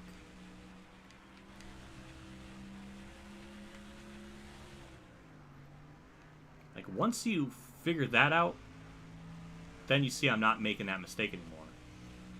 It's just, you have to get that, like, you have to get acclimated with it. Even though I just completely messed all of that up there. I don't even really think I'm gaining on him. I might be slightly, but definitely not enough. But this is good practice, you know? I wish this started off on a more, like, you know, epic note, but it's the warm-up. It's the warm-up to getting into this. I only gained like a 10th that lap, so that didn't really help. I'll take an L. I'll take many in this one, but We can make it the rest of the way on fuel, but you're gonna have to be careful. Number 6 is gaining on you. alright, that was a lot better. Alright, that was a lot better. Now we just gotta maintain the gap. Or we'll just drive into the outside wall. Alright, that's not what you're supposed to do. The 6 car is looking low.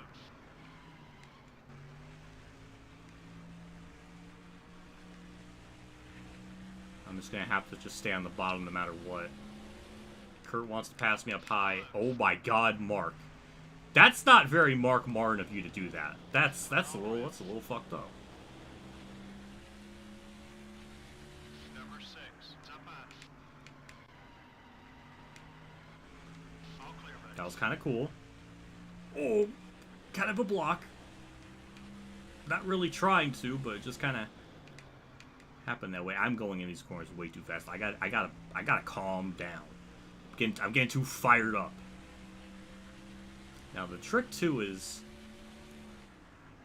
I'm able to hold the lead, but the fuel's gonna be the issue because with like 100 or 200 feet to go, it runs out. Runs out on the front straightaway.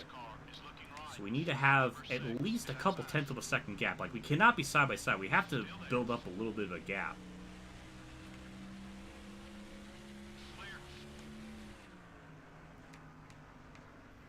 Especially in turn 1, if you can hit it just right, you can let off the gas and just coast through that corner. And you can be good for quite a while and gain time. But it's kind of hard to pull it off. Alright. Like flag time. Oh, it got tight. Oh, it got tight. I felt it. Alright. This gap's not going to be enough, though. They're going to get by me. Alright, just get a good run off the corner. Good run off the corner. That's good. Yeah! How many attempts was that? Not even 10. Ah! Made that look easy.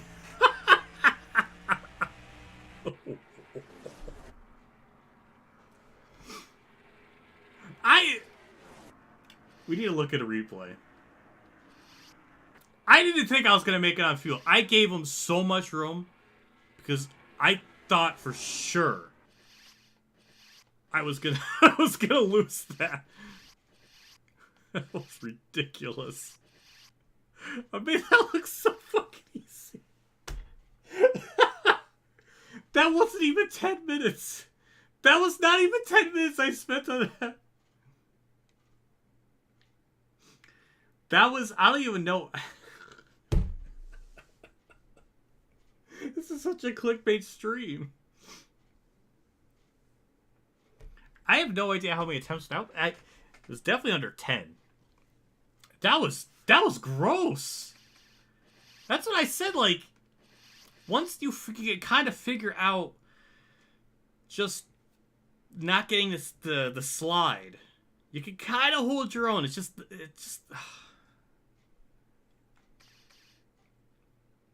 I had like a whole bit plan where like I was gonna take my hoodie off and we're really gonna go into it. We unlocked the bonus challenges finally. Got Joe Moore. We got one of the announcers as McDonald's car. That's cute. I'm gonna do that again. Is that just a fluke? The 6 car is passing low. Can I somehow pull that off twice, like 2 in a row?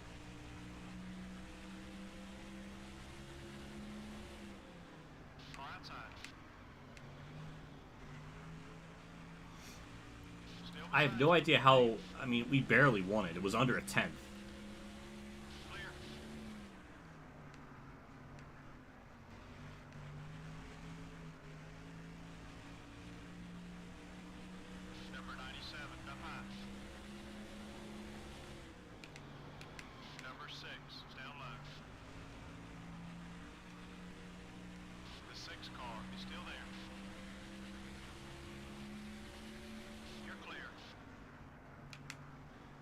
Okay. Okay. Okay. I'll... I couldn't get 2 in a row, but I mean, it was...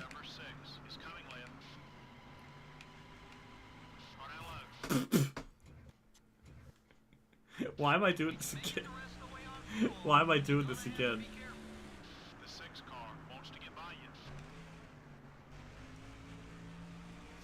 I don't know. It just, I can't believe I got it that quickly. I was really expecting, you know, to be here for like a half hour on it, maybe.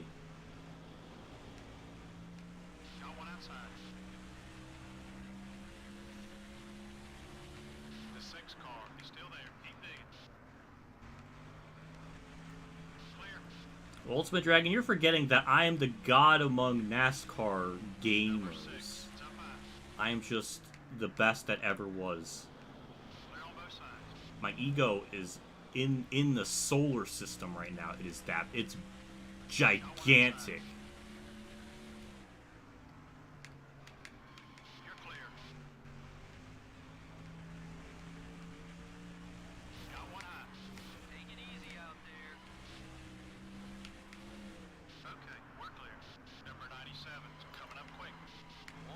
Alright, we're...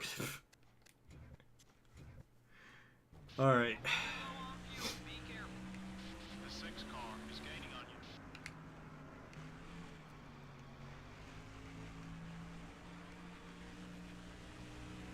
I'm surprised we actually kept the lead there off the corner after how bad that was. I really thought it was gonna... Alright. Kurt, that was not very nice. I know this is like your peak anger, Kurt, but...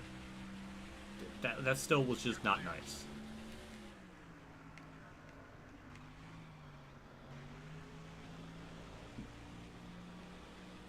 What is it like?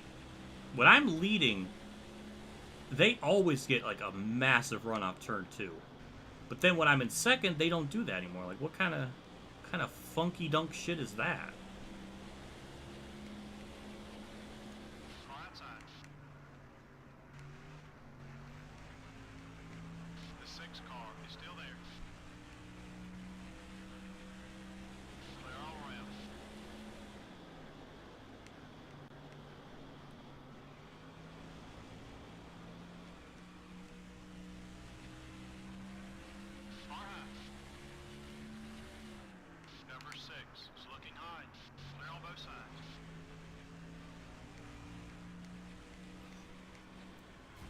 Oh, that... Oh, jeez.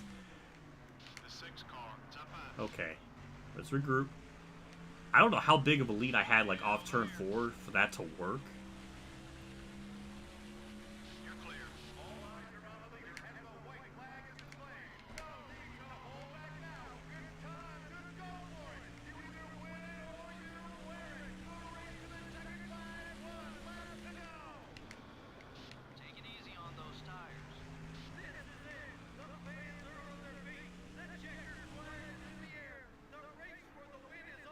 Yeah, okay. Alright. If you're easy on the throttle, you got enough fuel to make it the rest of the way. Number 6 is looking left. That was I mean, it was pretty good. The 6 car is inside. Let's try to go through the run without, like, skirting the tires if I can help it. That may be pretty impossible, but I can dream. Number 6, down low.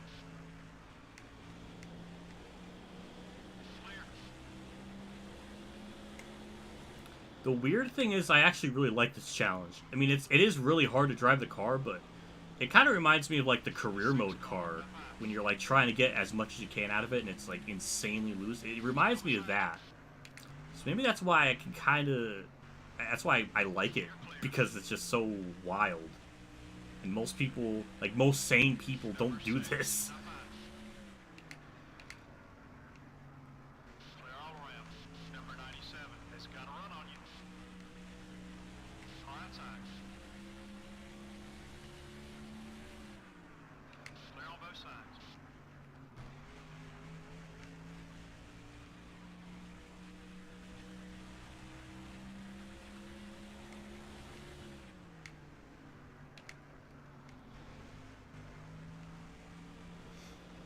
I just need to have a bigger gap, though, because that gap is not enough to win it.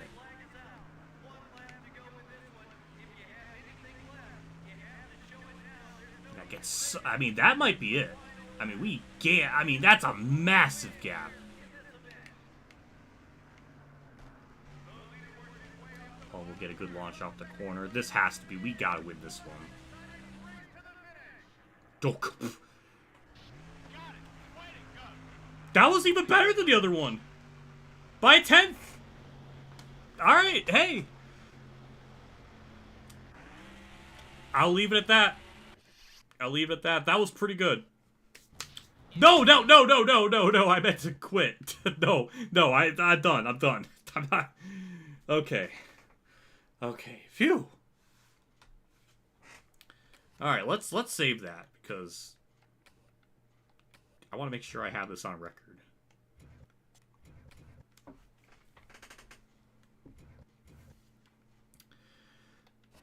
All right, let's do the last couple ones here. These bonus ones. So we got on second thought. I don't think we've had a Dale Jr. one at this point. I don't even really know. Maybe we did in the rookie section. I don't think so. This is interesting that it took this long to get Dale Jr. in it, but all right. Dale Jr. got out of line to pass Waltrip and was hung out to dry. A decision he regretted this time. Do whatever it takes to get DEI a 1-2 finish in any order. Ooh. Little total team control layer there. So that's going to be a little interesting. Dale Jr. Daytona is a special place. We've raced so well here together. Last July, we were 1-2 late in the going. What was your mindset as we entered those last 4 or 5 laps? Man, it was really crazy. I had one side of me wanting to run second and help you win, and the other side of me was wanting to go for the win myself. It was a tough decision. You pulled out. You shot to the outside as we entered turn 1. What did you think when you looked in the mirror and nobody was behind you anymore? It wasn't a good sight. I thought for sure somebody would help me, but nobody did, so I went to the back. But I should have probably stayed in second. I don't know. I don't think so. I don't know, man. Maybe I should have stayed in second. Maybe I should have went for the win. But I went for the win, and it didn't work out. But you know now that you did go for the win, and it wasn't anything you left on the table. It makes me feel good that I won knowing you. You earned it. That's right.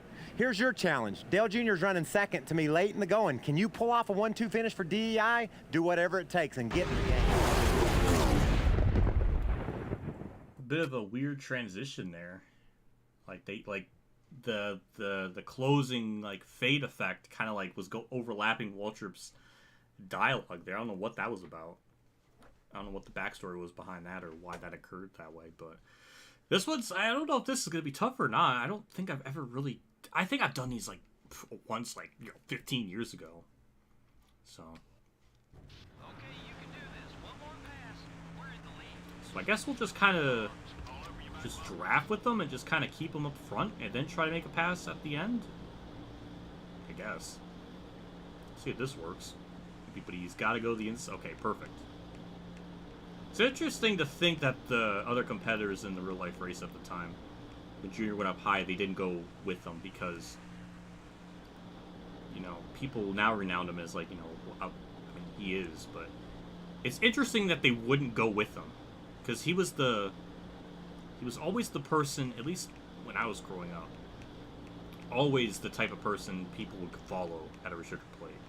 They always went with him. So it is kind of surprising that they didn't go with him in this race.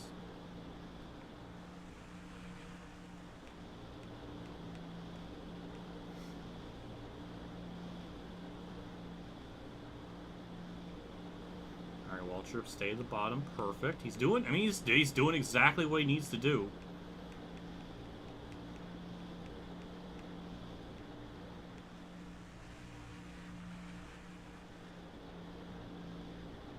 You have to ask Rusty and Sterling that. Well, they're old, they're bitter old. Well, maybe not Sterling, but Rusty's just, well, that explains why Rusty's never won a plate. Well, God, I don't even know. I don't think so. Well, see, this is why Rusty's not good. This is why he has not won a plate race, and this is why he's a scrub at him. Because of stupid decisions like that. All right, white flag. I don't know when to make this pass. I mean, I want to try to win it just for my own pride's sake. I'll stop drafting. I mean, even if I pass him now, I think he should be able to hold on a second. If he doesn't, then that's going to be really depressing.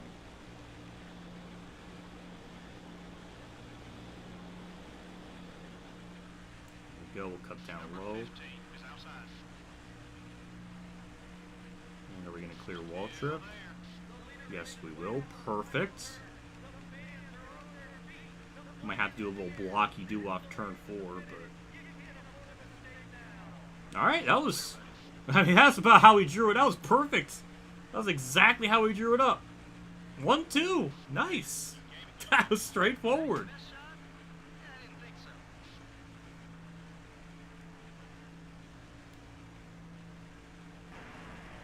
Alright. No lightning challenge.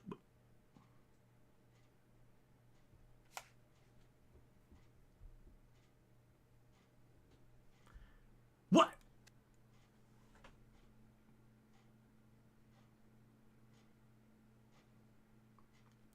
I'm positive Waltrip finished second. What? Okay. I'm officially lost.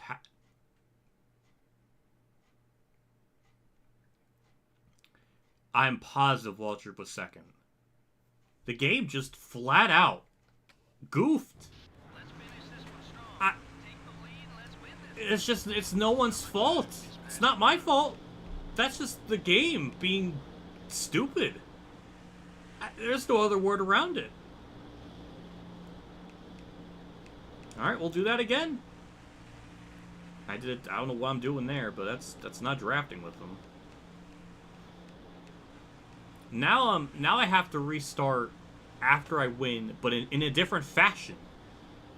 Games throw me different curveballs, which I appreciate.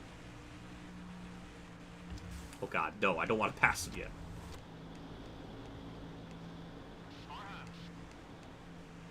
What? I am looking at chat. And I keep messing up.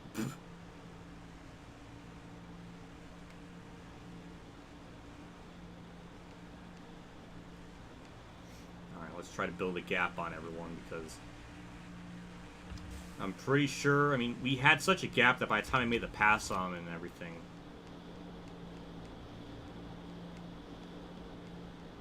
You can't actually win it like it says? Wait, so I just have to finish second? Is that, like... Is that what I actually have to... I mean, we'll try it. But that's just... It said in any order, which... That's weird. Well, that kind of makes it even... Well...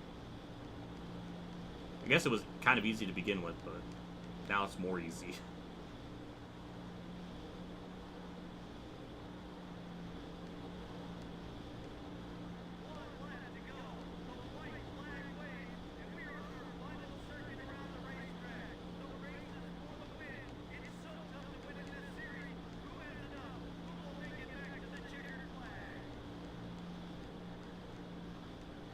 Well, I know in my heart I won.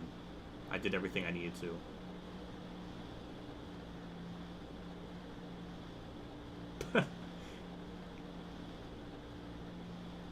Yeah, I remember this race in 2002.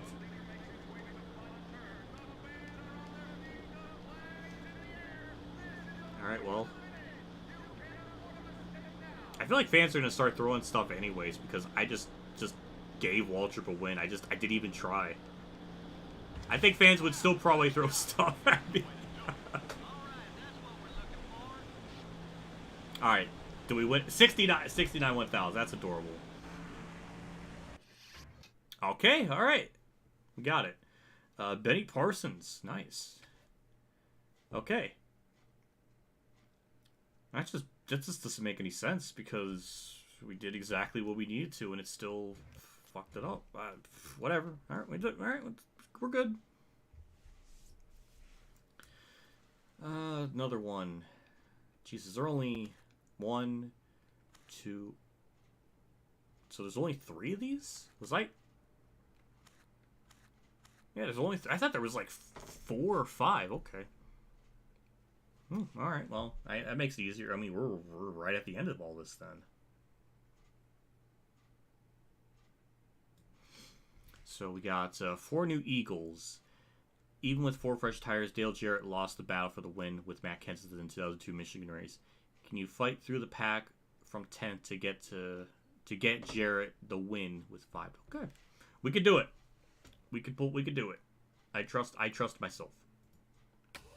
Dale, when we race at Michigan, everybody talks about all the room, the grooves there are to battle there. Do you enjoy going to Michigan? It's probably my favorite racetrack, Michael. Just a lot of reasons because of that room, and you have to adjust as a driver because you might start out running on the bottom and end up running on the top and then come back to the bottom before the race is over. A late caution, a red flag late in the going. You got tires, restart 9th. Did you think you were going to get all the way to the win, or did you know what was laying up there ahead of you, Matt Kenseth? I knew it was going to be tough because of that number of cars in front of me, and we had so little time to get there. But I knew my 4 tires were going to let me go to places that other guys weren't going to be able to that didn't have any or might have had 2. So I knew I had a shot at it. I just needed about 1 more corner. That's right, and you know what? You talked about all that room with those fresh tires. You could go all over the place and get where you needed to be. You're going to restart 9th with 5 to go. Can you get Jarrett to the front?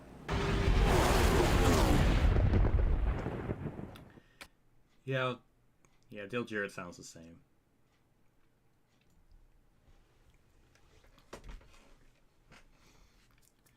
I remember this one, yeah. There was a time where one of the Michigan races, I remember when I was doing like an every win video. I don't know if it was for Dale Jarrett or Matt Kenseth. It might have been for Kenseth, I'm not sure. But I remember after I finished it and stuff, like, the race wasn't up anymore, and it was weird. I don't know if it was during that time where, like, a bunch of races got taken down because people were salty that they were up and they just wanted the tape for themselves. It was just a weird like month in time where they just, I don't know.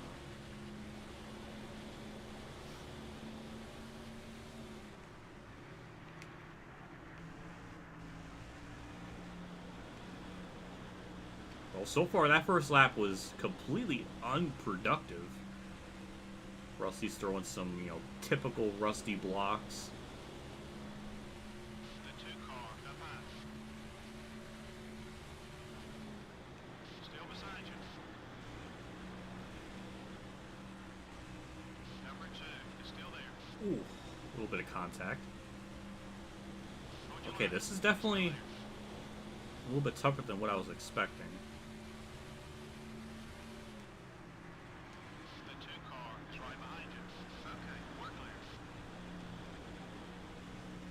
I was looking at chat. I was looking at chat. That's my fault.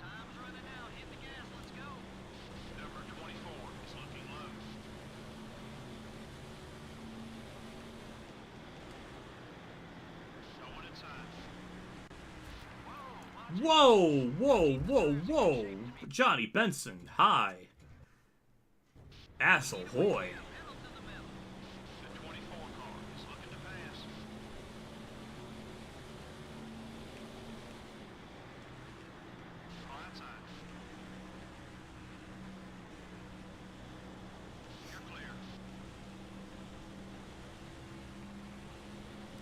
What's always tricky with this track is the car always wants to naturally just gravitate up the track, so it does make passing kind of tricky. Like 3 and 4 is not that bad. 1 and 2 is very, very, just very tricky. It's one of those things where it's hard to explain, but when you're driving it, you can kind of feel it.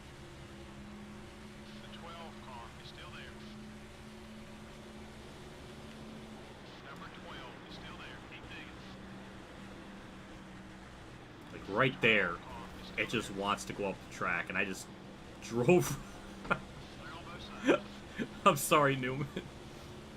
But you were a good example to show how the car reacts in 1 and 2 in Michigan in this game.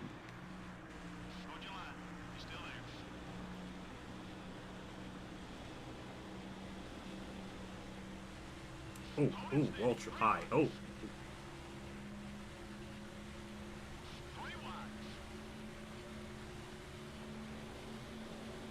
Still beside you. Keep patient. Number 21 is going high. The 15 car is still there. Okay, we're fine. All right, that was a little close.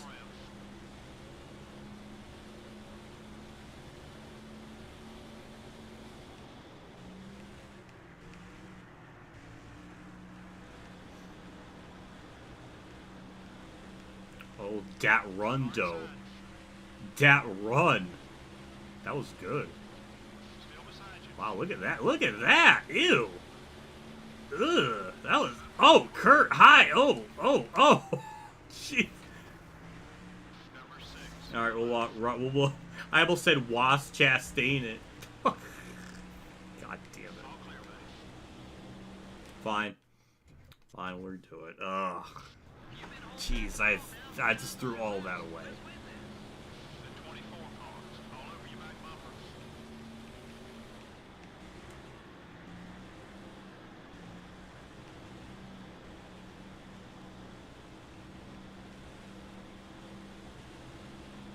Oh, the suck. Gee, holy, the suck was too strong. That's a run. That's a run and a half. The 15 car is still there. You're clear. All right, now we can. Got the run so fast. Rusty couldn't even block. Mark's gonna try. Wasn't enough. Wasn't enough, Mark. This is gonna be so bad. Yeah, it's better if we just backed off there.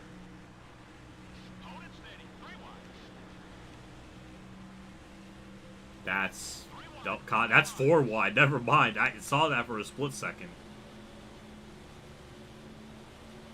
Number 2 is looking to pass. All clear, buddy. Yeah, 3 and 4. We just get such a run.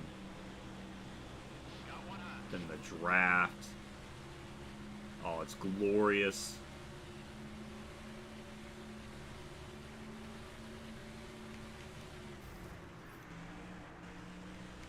Yeah, I deserve that. I deserve a 30 from that. Oh, turn, okay. Bill Elliott! Oh, he just cucked. Oh, Johnny. Oh, Ultimate Dragon's gonna go. Just not gonna like that. Definitely not gonna like how I redid that.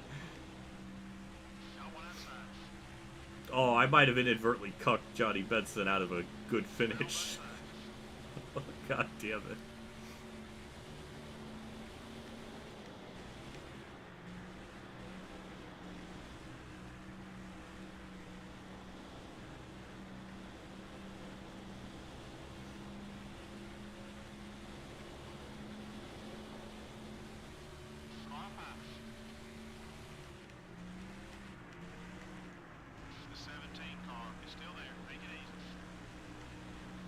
This might come down to like a last lap, last corner type of thing. The way this is setting it up.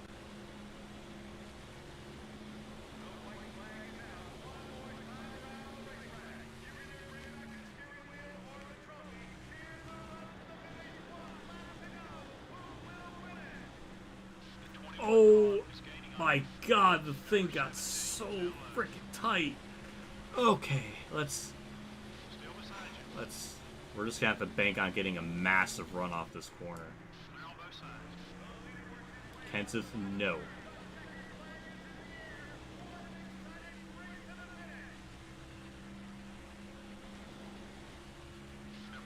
Oh, it's another side-by-side finish. Oh, yeah!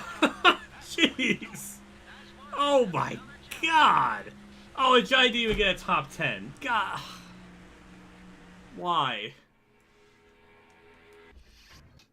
Got Kevin Harvick.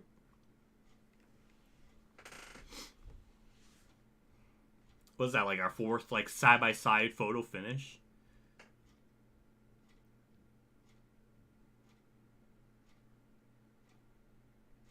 I don't understand. Why is like that? I don't know why that keeps happening.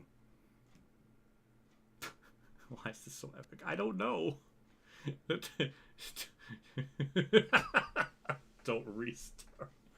If it's that late for you, please just go to bed. I don't want to make you.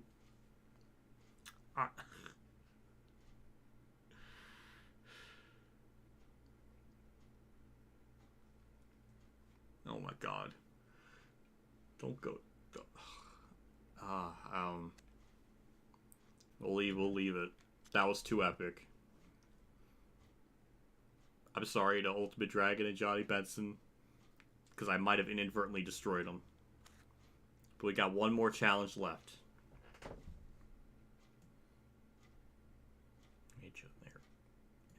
Wait.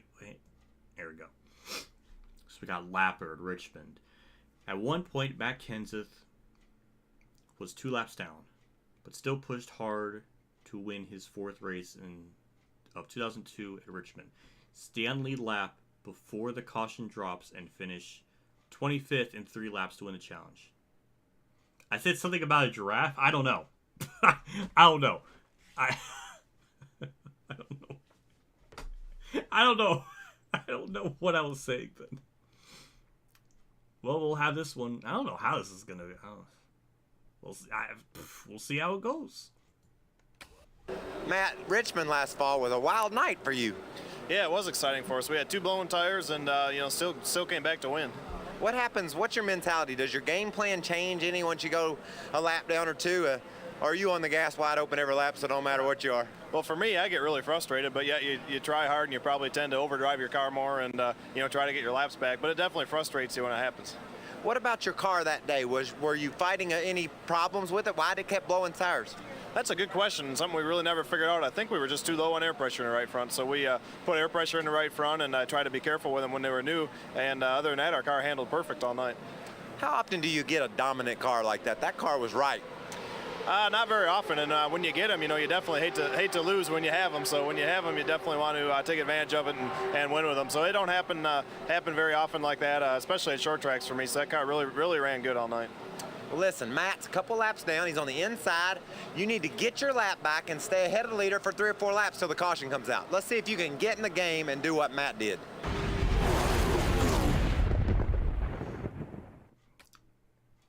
Yeah, I noticed the 2 logo, Winston or NASCAR Cup Series logo. I guess there might have been that Smirnoff ice on the other side, and so instead of blurring it, they just put 2 of them on there. So that's even more bizarre. Oh hey, Kamikaze's in here. Welcome. Yeah, you missed it. I did. Yeah, JC. Yeah, I did it twice. I got it in like my 4th attempt. I did it in like less than 10 minutes. I made it look easy. Even though it actually is really hard. All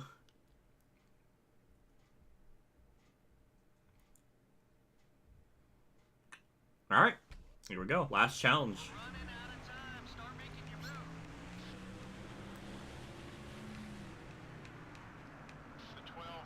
Hello, Newman.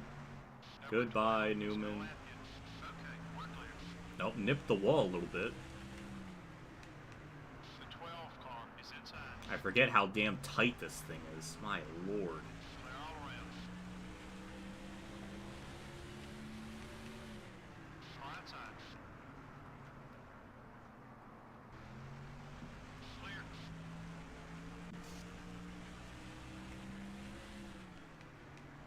Huh.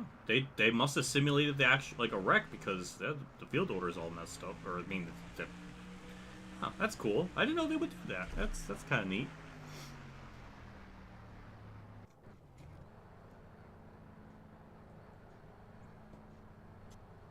What happens if I pit? Can I make it better? Can I make the car better? This might be a really bad idea, but I just want to see what happens. I want to make the car better. I gave it the option. It's It was half a round down, and it still was... Alright, well, we'll do that. See... So what? Can we still cheese it doing this? I don't know. Kyle Busch decided to possess Johnny in Michigan against... Well, like how he was in Johnny and Pocono. Yeah, it might be. That's good. It's a good theory.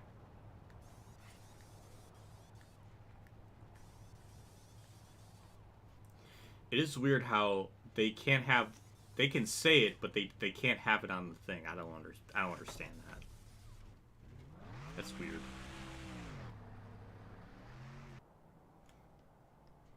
Okay, that actually wasn't even a net loss. I don't think. Oh god, why was it in neutral? Ugh. All right, let's get the goal. This might actually work for us. Oh, they're stacking up. They're stacking up.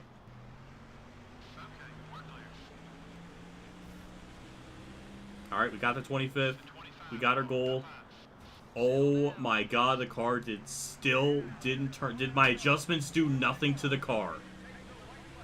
Is that really what we're doing here? It acted like my adjustments did nothing. I guess that's the thing in these challenges. I don't know, but we're gonna do what we came to do. We're gonna finish 25th. Well, 25th or better. And that's 22nd, so we did it! There we go! That is all of the challenges completed in NASCAR Thunder 2004. I didn't even need to cheese it, and I just wasted everyone's time with that, too, because, we got Bobby Allison, sweet. And that's, I think, the last Thunder plate. At least with, for the Lightning Challenge stuff. Maybe there's other ones and different stuff, but... Alright. Not bad. That challenge wasn't even really that... The Dale Jarrett one was a lot tougher. Maybe that was meant to be like the last one. I don't know. We completed our year. Okay, we'll save it. Sure. Yeah, that's all of them. I don't know how many we've completed. Like... I think that's like 16. Because there's only 3 here, so... That is every single one of them completed.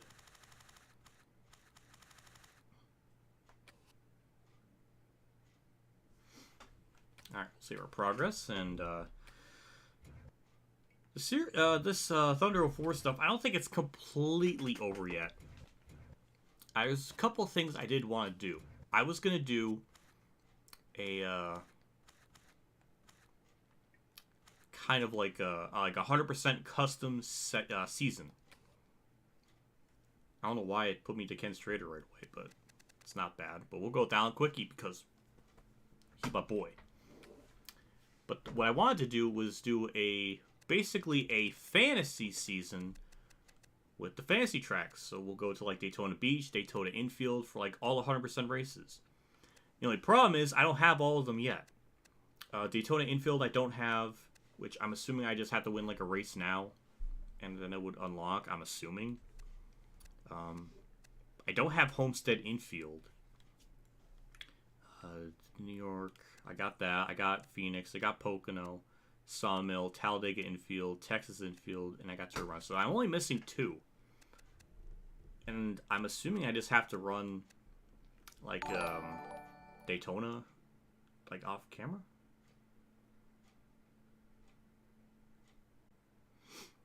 Hey, thank you, Scott Manu, for being a member for 8 consecutive months. Thank you so much. You won all the challenges. Congrats. By the way, going to Taco Bell when you're super hungry is not a good idea. Well, wish I had like a bell. I guess. Nuclear opinion alert. Nuclear opinion alert. I don't like Taco Bell. I don't like tacos. Give me the shell. I like the shell. So that really won't affect me at all because I don't like Taco Bell. I think JC mentioned something else with food, but I probably didn't like it. There's like any food you mention, there's like at least a 5% chance that I'll like it. Yeah. I'm curious to the backstory of how you became an Alan Quickie fan. It happened much later in life. It was basically, it was probably right around like 2013 or 14 when I was reading up on like Alan Quickie and like his career and how everything was going for him. And it was just really fascinating to read it and to kind of watch I think it might have been a 2012 documentary about the 1992 Hooters 500. I know there was like they did like a 45-minute like little like a documentary thing about it. And that was like in 2012.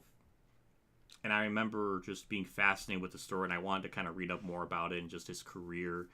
And it always fascinated me, and it's just how unconventional he was as a driver and what he was able to do for himself. And like there was even an opportunity where he could have had a Junior Johnson like ride back when Junior Johnson's like cars were like really good, but Alan turned it down to just be an independent car owner, and that's insane.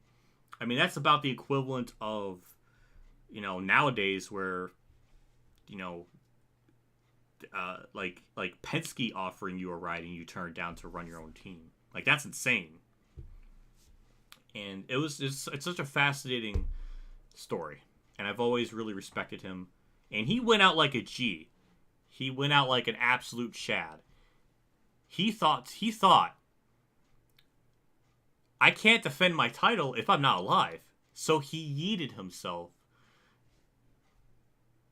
to make sure that he has an excuse to why he couldn't defend his 1993 title. That's the most badass Chad thing I've ever seen. Okay, I'm kidding. I'm gaslighting. I'm kidding. That's fucked up. God. Yeah.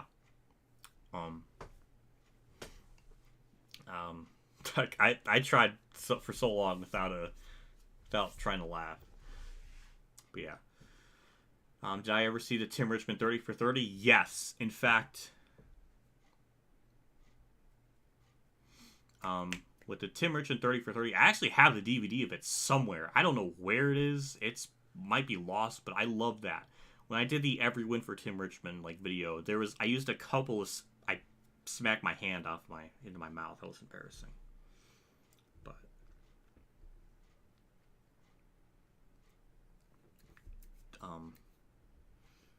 what was I trying to say? Yeah, the Tim Richmond. Yeah, I have the DVD of it somewhere, but in the Every Win Tim Richmond stuff, I used a couple of segments at the beginning and when he came back in '87, and then at the end. I had like a couple of that, but that got like copyright stricken and stuff because I was using stuff like, so I kind of expected it, but I thought it was a really good one. It was a really good like video and everything. It was very fascinating to kind of watch and everything.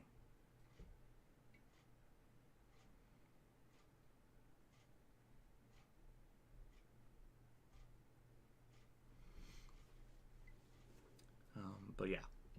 So I guess off camera, I'll have to unlock the Daytona one and the Homestead infield, and then we could do like a weekly series of just like of these fantasy tracks. I think there's 13 of them here, so that would be kind of fun to do.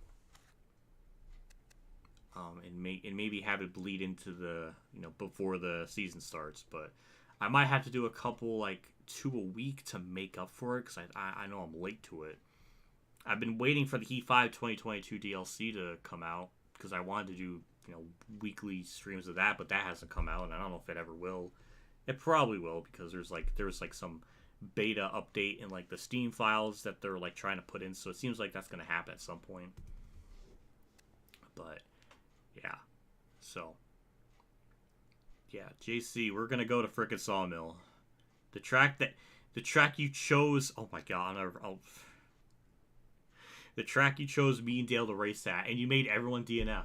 Everyone DNF. There was no race. Nobody could finish it. But I'll have a lot of practice, so I will be good. I think I'll be pretty good. But yeah.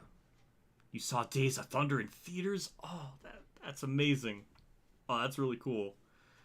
Yeah, that's a good movie. But yeah, I guess I'll have to unlock some of these, like, those other two off camera. But we'll get that kind of situated. And I don't think there's going to be, like, any weird issues where, like, the game's going to crash or it's not going to... It should work, because shockingly enough, I don't think it's ever, like, stated enough. But this game... Oh, wrong one. It does have a custom season. That is fucking amazing. And it works. A game from 2003 can have a custom season. But NASCAR Rivals can't. Or even have a championship mode. How the mighty have fallen. Even Ignition doesn't have. Like, how... It's just sad. Maybe there's more technical stuff because the playoffs and stuff, and you have to, like, work with that. Maybe that makes it more complicated, and this is just a lot simpler because it just, you know... I don't know. But, like, the option is there. It's amazing. It's... Like, even NASCAR 5 doesn't have that. That's why I always... It's one among many reasons why this game just stands above the rest. But with that, I think we'll wrap it up for the stream. I don't think there's a whole lot else to look at. I'll have to unlock those 2 tracks, and or at least figure out how to unlock them. There might be some guide online for it. I'm assuming you probably just win Daytona. And then that's it. I don't know.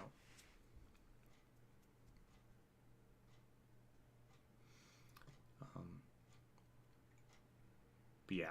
Well, thank you everybody for tuning in and watching. I appreciate it. There was like over 40 people at one point, which for this is insane because this is right before holidays. It's not on the typical Thursday like it usually is. So, and I know there's been a lot of breaks in between this. It just... It does have... Oh yeah, you're right. Wait, did 06 have that? I did not know. Well, either way, it's still better than NASCAR Rivals. That's the point I'm trying to make. See, this is what happens when I just, like, talk out of my ass. And sometimes it tastes good. And sometimes it's bad. I don't know what the fuck I'm saying. That's gross. Don't be eating while watching this, please. I'm sorry. JC, I think you might have mentioned something about chicken and fried rice. I hate fried rice. I like chicken, so give me chicken. And I'll be set. So, there you go.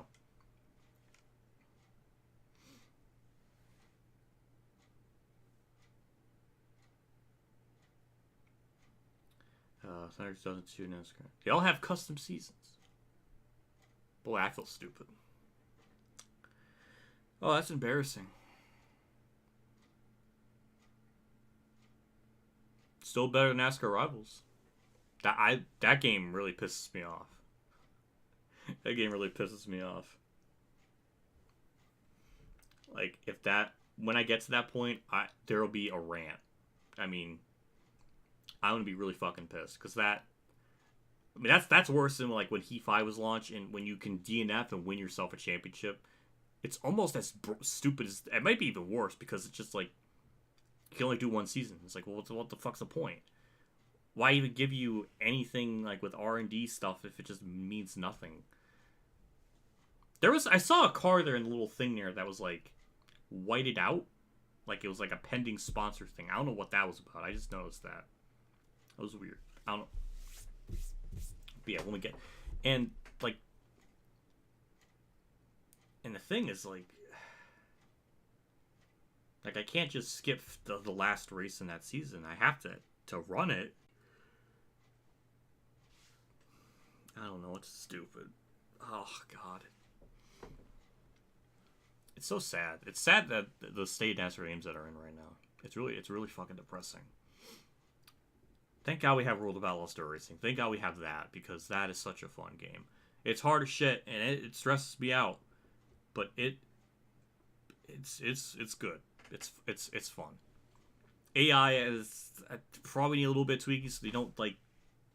I don't know, but it's like an 8.5, 9 out of 10 type of like, yeah. But yeah, either way, I'm going to get going here. Thank you, everybody, for stopping by. Thank you, Scott McNew, for being a member for 8 consecutive ones. Thank you, Pat, for the $20 super chat, as well as Scott McNew with a 25. So that's nuts. I did not expect that tonight. Last couple of streams, I haven't gotten anywhere like near that amount, so I was not expecting that. That's well above the norm. So thank you so much. That really does mean a lot because, yeah, I don't know what it is with this month with YouTube, and like usually this is like the part of the year where you usually get more ad revenue with like holiday stuff, but it's like bad. Maybe it's because, you know, World of Outlaws isn't the hot new game anymore. That might affect it. Like, so I kind of expected a dip, but not like a 60% dip. Like, I didn't expect that. I thought maybe like 10 or 20, but not like, I don't know. Yeah, it's nuts. This game is so fun. It still is. It's incredible. It's still got a couple elements of like weird jank, but like compared to what we have now, I mean, it is light years better. You can only simulate Phoenix to move on to Season 2, so I just did that.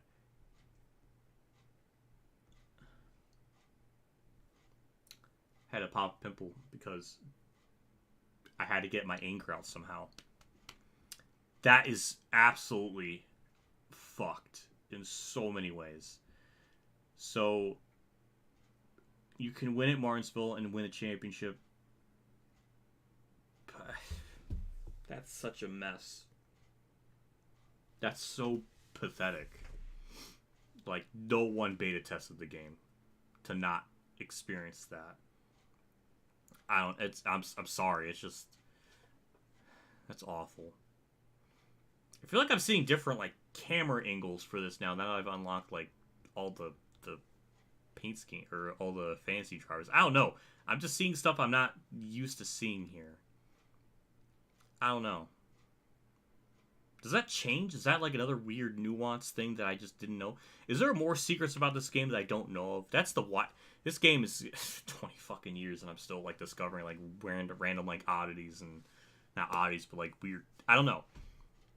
It's crazy. This is what happens when you have, because when they were making the game, they still think they were like they didn't have like the exclusivity rights until September of 2003, so they were still coding and making the game thinking that, you know, they still had competition to worry about. And it shows in just the game that's made and just all the stuff you have. It's nuts. That's why I wish NASCAR never had the exclusivity rights. And also it was stupid in general for NASCAR to give 704 originally like what, an 8-year, 9-10-year contract. Like, no one does that. It's so dumb. Absolutely insane to go, what, 10 years?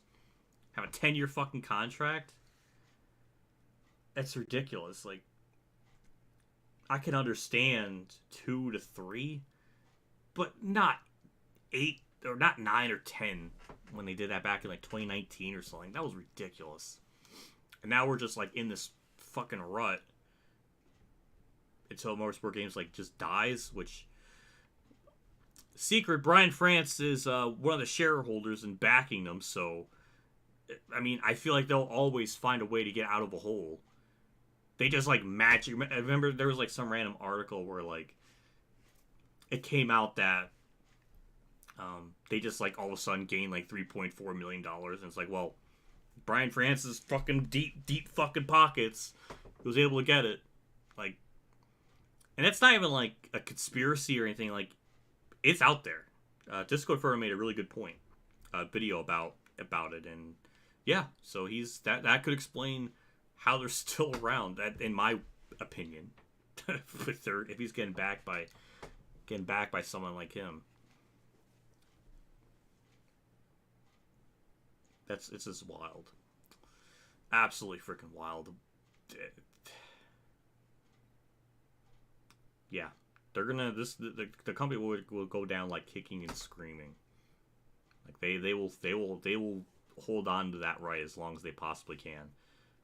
So Dimitri can get like more pay and have like, you know, his second, you know, his 213th like vehicle to show off to people. But he's a good guy. Yeah, perfectly good guy. Also, he said something on Twitter, like, not Twitter, in the conference calls and stuff, about NASCAR rivals. He was saying basically, he was basically telling like the shareholders and investors like to ignore Twitter criticism. Like that wasn't actual criticism. It's like, wow, way to like blanket statement everything, every comment on Twitter. I mean, there's gonna be like those couple of people, like the 5%, that are gonna be absolutely insane. But what about the other ones that have like rational like criticisms that like make sense? And then he's just sprinkling, like showering, like blanketing the whole statement that like, don't listen to that. Don't listen to Twitter. That's not real criticism. Our real praise is for the 3-year-olds that are at the racetrack, or fans that are at the racetrack playing it that might be drunk, stoned, out of their mind. Who knows? You're not gonna get like, you're not. It's so fucking stupid.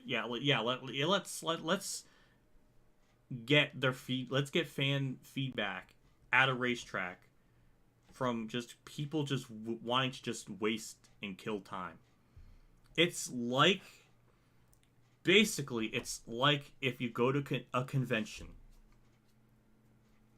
and you like the developers, like they go and ask fans like questions on like, how do you write a story?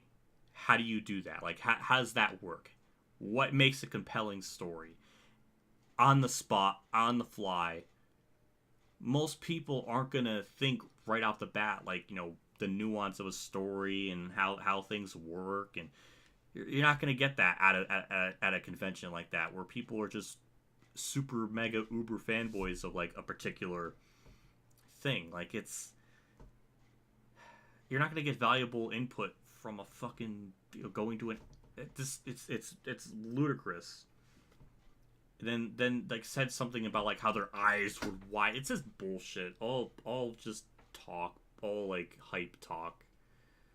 No one's playing NASCAR rivals, and unless he's looking at Kevin Smith. He is Kevin Smith. Kevin Smith, because Kevin Smith always has like his eyes wide open. It should be eyes wide shut for how much of a just loser he is now. But yeah, these like just weird phrasings, and like, oh, people are playing NASCAR rivals and that's their go-to game, and like people's eyes were wide, and like, you know, it's just like, what, like, there might be fucking wide because they're high on drugs. Like, no one's looking at NASCAR rivals and being blown away, like their shirt is being ripped and being disheveled. Like, it's ridiculous. I'm getting into a rant. That's when you know I'm starting to feel better, if I'm starting to like rant on shit. But yeah, it's just, I don't know. Yeah, I'm gonna get going. Thanks for listening. It's just, God, that whole thing. Disco Inferno brought up good points in that. That's why I should have said that in my video, but yeah, it's just it's a wild situation, and we're living it. We can look back and have that like little gleam in our eye, and be like, yeah, I was there when this game was a thing. I don't know. I just hope I can keep feeling good like this. That's the other problem. Like, right now in this moment, I feel okay, but tomorrow I don't know. It happens a lot where like I have a really good day, and then like immediately after that I have like a really bad day, and I don't know why that happens, and it bugs me. But yeah, well, thank you, Golf Kid, for wishing me a happy fucking happy. Oh my God, happy Thanksgiving. Thank you. I appreciate that. Hopefully yours is good as well. So, yeah, with that said, I'll wrap it up. Thanks everybody for tuning in. Thanks for the super chats, donations, everything. Really appreciate it. Really, really, really fucking appreciate it. I'm gonna go into Mertz's chat. So to the people that are watching, I'm gonna put 7 in his chat. And if you're watching this, I want you to do a 7 as well. Just to mess with him. The people that do that will be the real MVPs. So, yeah, I'm gonna get going. Bye bye. Take care. Have a good Thanksgiving.